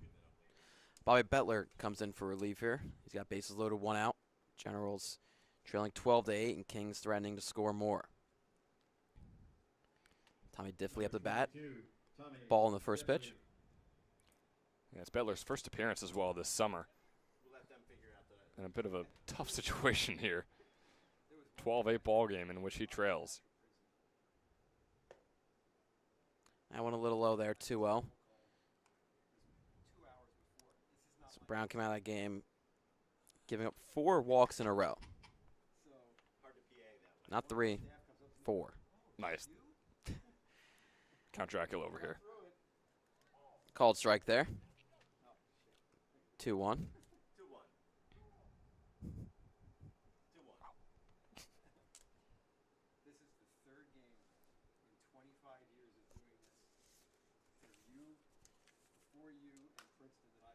That one grounded down the first base line and goes foul.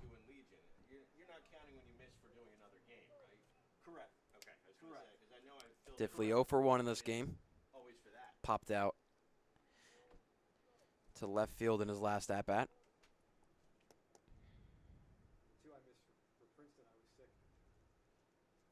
Bettler with a chance to get the second out of the inning.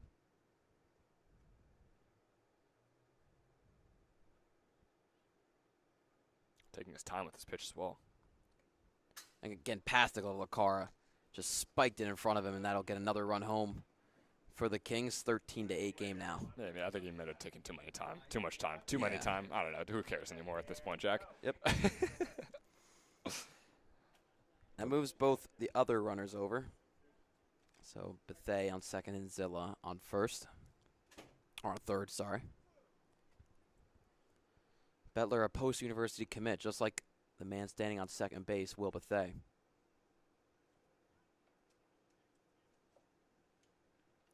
And it's a 3-2 pitch to Diffley. Fouled off.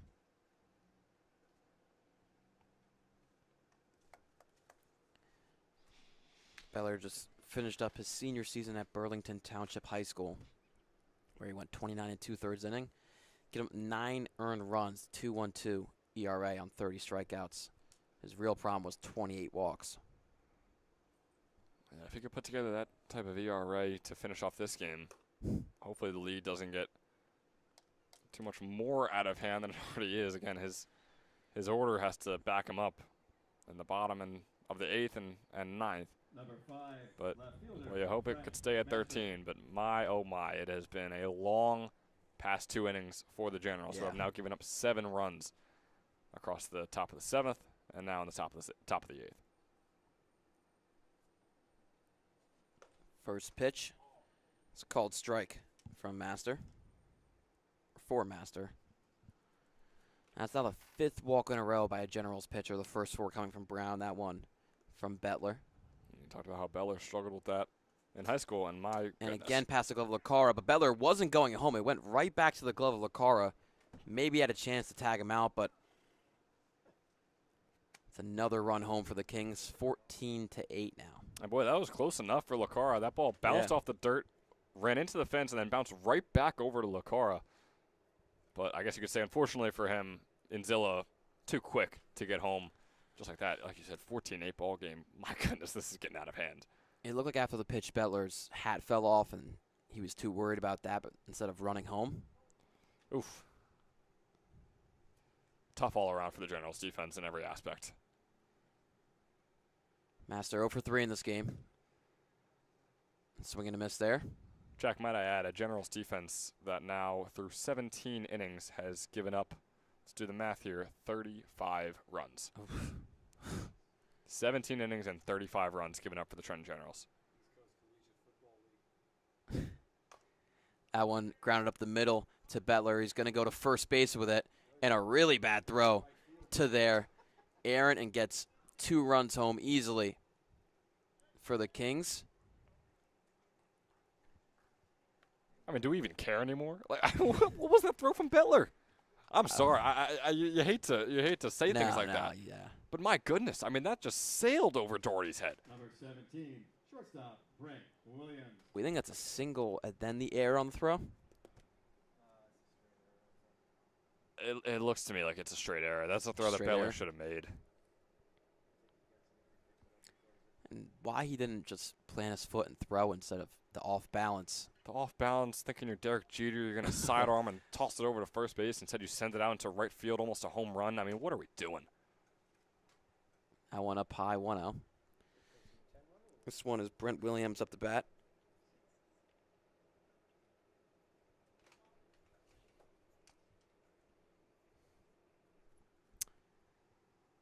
So it's now a 16-8 game. Kings have doubled the general score. That's good math for me. Absolutely is. I was waiting for you to compliment it. Yeah. I had to do it myself. But Jack, I'm focused on the fact that the Kings trailed 7-6 heading into the 7th inning, and now are close to a chance of run ruling the Generals. Popped up into the glove of Thomas Setter, or was a grounder to him. Doesn't matter. Out at first. Master moves over to third. Guess it had to be a grounder because Master can move over. Jordan Rama.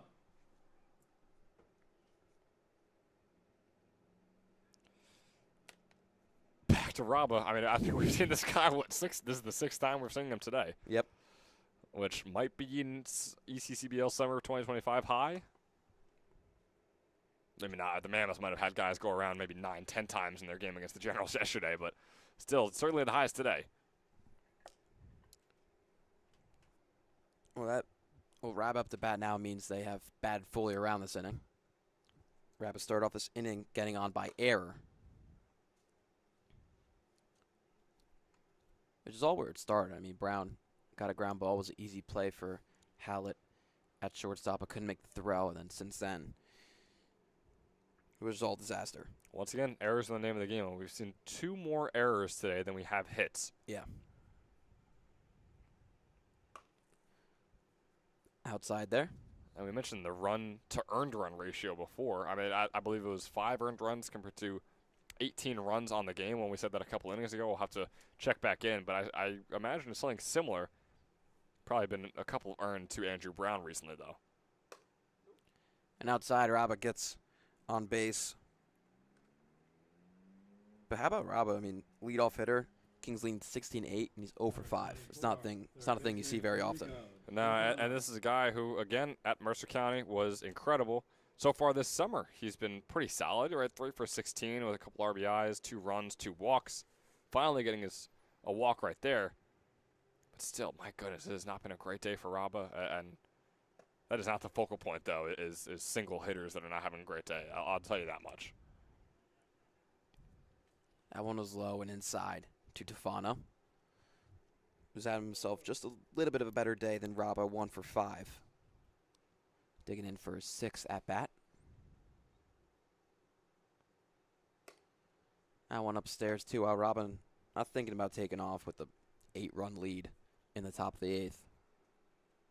Yeah, but to get that double-digit lead, Rabba is the guy that would make it a 10-run lead.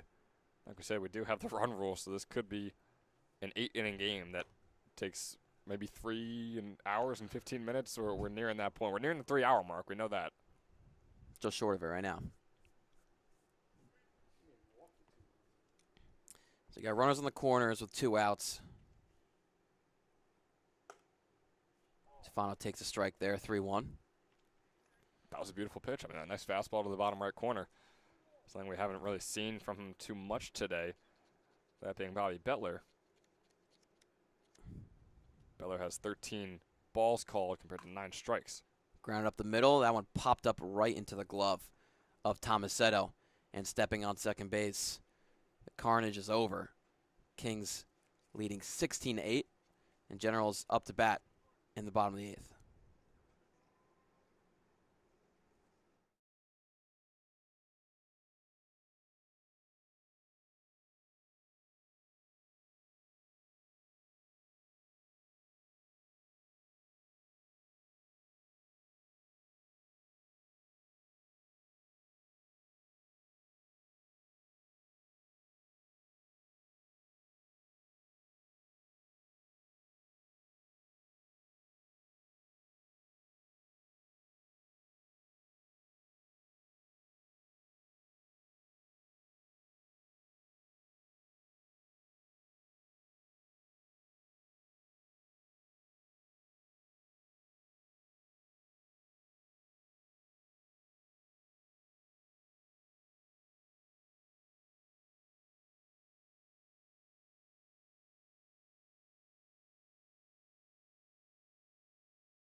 Luke Guire up to bat to lead off the bottom of the 8th. Generals now in the biggest deficit of the game. At one point, led 4-0. Now trails 16-8. As Guire takes the first pitch strike. It's the largest scoring half inning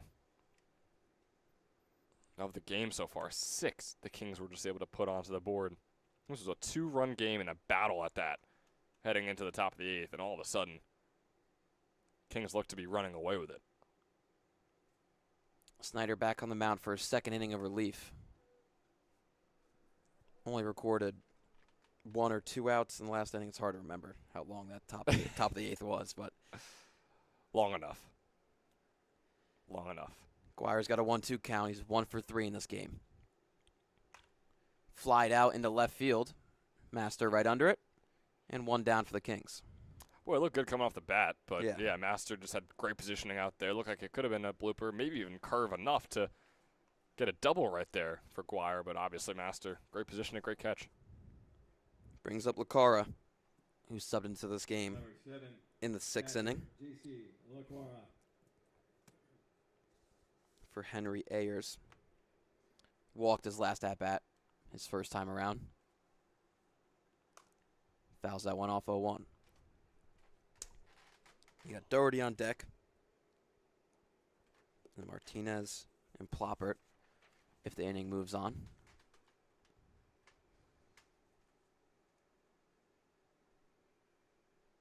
Oh, 1 from Snyder. Grounded over to Anzilla. He takes the easy hop. 2 down for the Kings. Boy, what a roller coaster it has been so far in the 8th inning. I mean, the 6-run top half, which I don't even want to guess how long that took. 25 minutes, maybe? I mean, you could do the math on our YouTube video right now. And now we're already 2 outs deep, 2 up, 2 down to start things off for Danny Snyder and this Kings defense. Justin Doherty up to bat. Snyder looking for a 1-2-3. Phew. Gets the breaking pitch in the zone. Hey, he's going to get it if he keeps pitching like that.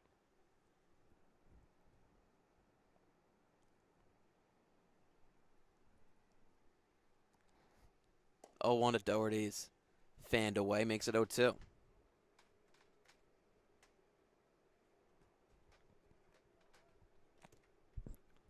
Just some gorgeous display of pitching right now from Snyder on the mound. Whew. Outside there. It's close there. After watching those first pitches go by, Doherty thought that one was going to cut out and then cut right back in with the way Snyder's pitching. Enough discipline, though, to keep the bat up. 1-2. Outside there, past to go Fitzpatrick as well, but it doesn't matter.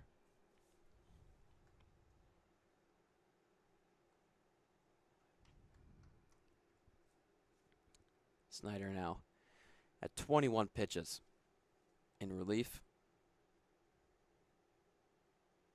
Swing and a miss there. Quick inning for Snyder. Goes 1-2-3, getting out the side, and now we roll into the 9th inning with the Kings leading 16-8. There were no errors.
And leading off for Top of the Kings, 9th catcher, here at Moody Doherty. Park. Kings leading 16-8 and have the bats back in their hands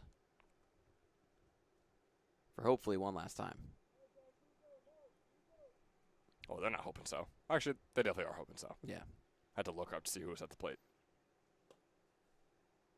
Inside there, the first pitch to Jack Fitzpatrick leading off the 9th inning.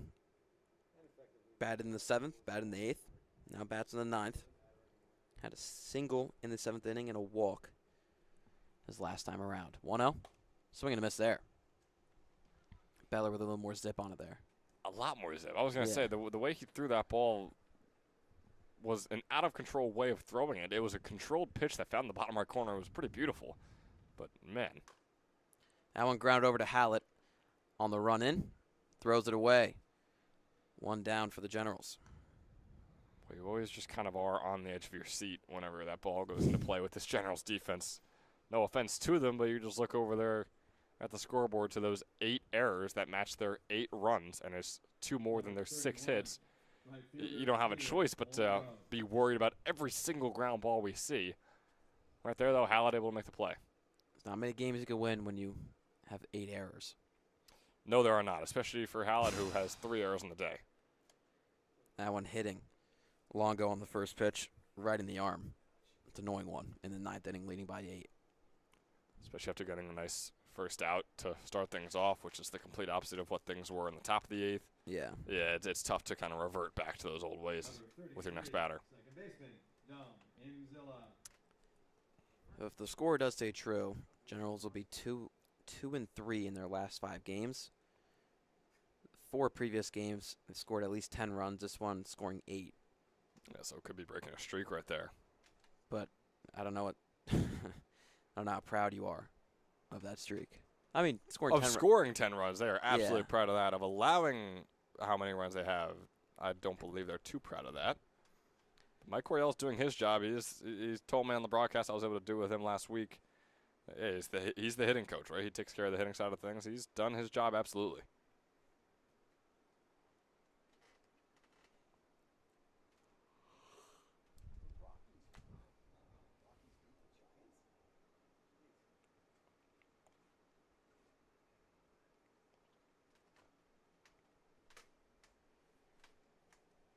A reminder, there's only going to be one doubleheader in the early stage of Saturday, starting at 11 a.m. If my math is correct, Generals have given up 63 runs in their past 5 games, including today. Boy, that that is just astonishing.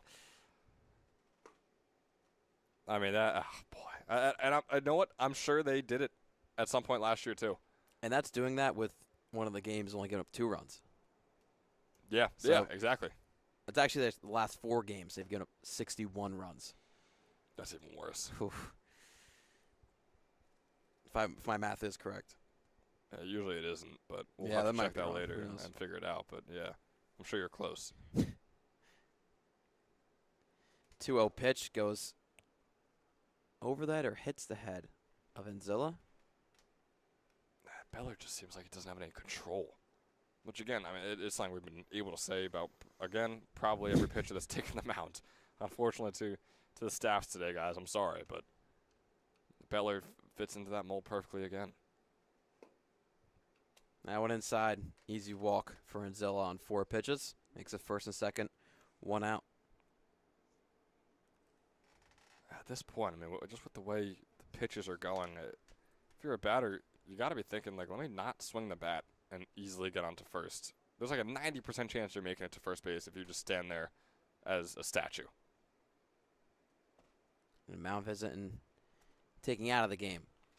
So we'll have a new pitcher for the Generals to try and get these last 2 outs. It's Timmy Martinez, who has 4 at-bats today, but now will take his turn on the mound. We'll be right back with you.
So Timmy Martinez in relief here to try and get the last 2 outs for the Generals. Not to end the game, but. And this is a positional player on the Yeah. mound. We're gonna make that very clear.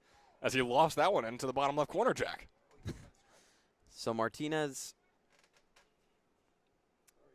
is 0 for 3 in this game with 3 strikeouts. That's hitting.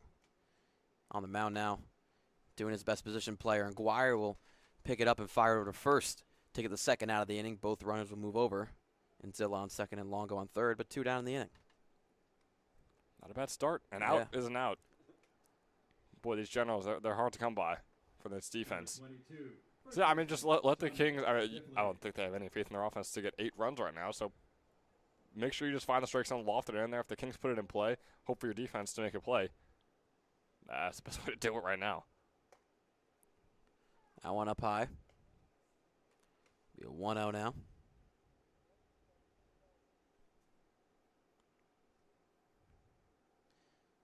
Tommy Diffley up to bat as he flies out one to right field. It's sky high to Ploppert. And 2 quick outs for Martinez. Generals will get their last chance at bat, trailing by 8. We're coming up for the bottom of the 9th, and look who's back at the plate. Timmy Martinez. We'll see you there.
Kings 3 outs away from securing the win here at Moody Park. Jack Hemler here with Ben Chadwick for hopefully the end of this Thursday night ECCBL matchup. How about it if the Gens just tie it up right here? Yeah. Start things off. Start things off with a little double from our fielder / pitcher / back to hitter. Tim Martinez up at the plate, 0 for 3. Gets 2 quick outs when he goes on the mound. Smacks a double for his first hit of the summer. I don't know what's happening here. I don't know, man. It's been a long game. I think I'm making up a more interesting baseball game in my mind than I'm currently playing to the people. Well, staring down his 4th strikeout of the game, he's already 0 for 3 with 3 strikeouts, and there it is. Snyder starts it off with a K. Boy, you could say whether he's on the mound or up at the plate, he gets the game going. It's true. Number 11, right fielder, Chad Ploppert. Now it's Ploppert, who had a walk his last at bat, a single on the one previous. Takes the ball there.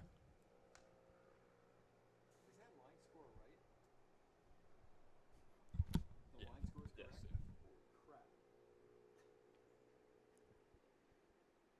1-0 to Ploppert. It's a called strike.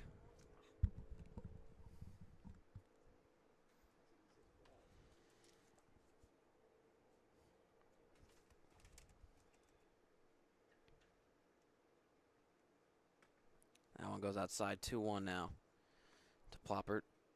I gotta say, I mean, it's been not a lot we've seen from him. He's pitched 2 innings now in his 3rd inning of work, but Dan Snyder has looked really, really solid out there on the mound. I mean, 21 strikes compared to 7 walks now, or not walks, balls, now 8 balls. Still the best ratio we've seen, and probably the best pitcher we've seen today in terms of performance-wise. No doubt, definitely, in his relief appearance. 2-2 to Ploppert. Martinez out on the first strikeout. Ploppert takes that one for 3-2.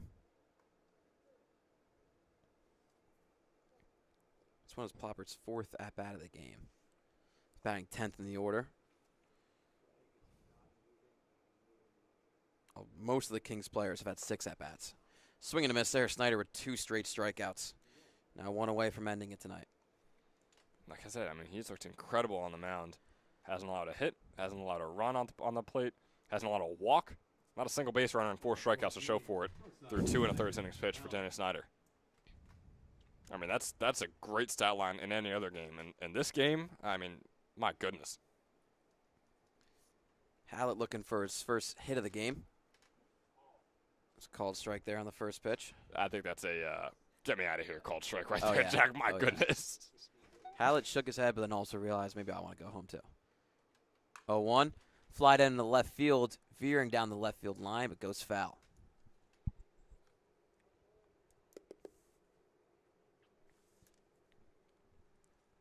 So no 2 pitch coming up for Hallett. Hallett, I mean, coming into this game, 4 for 10 on the summer. 0 for 3 today, like you mentioned. So not exactly the greatest game out of him. Hasn't been the greatest game out of many Generals players. A lot of errors that are getting him on the base. Swing and a miss there.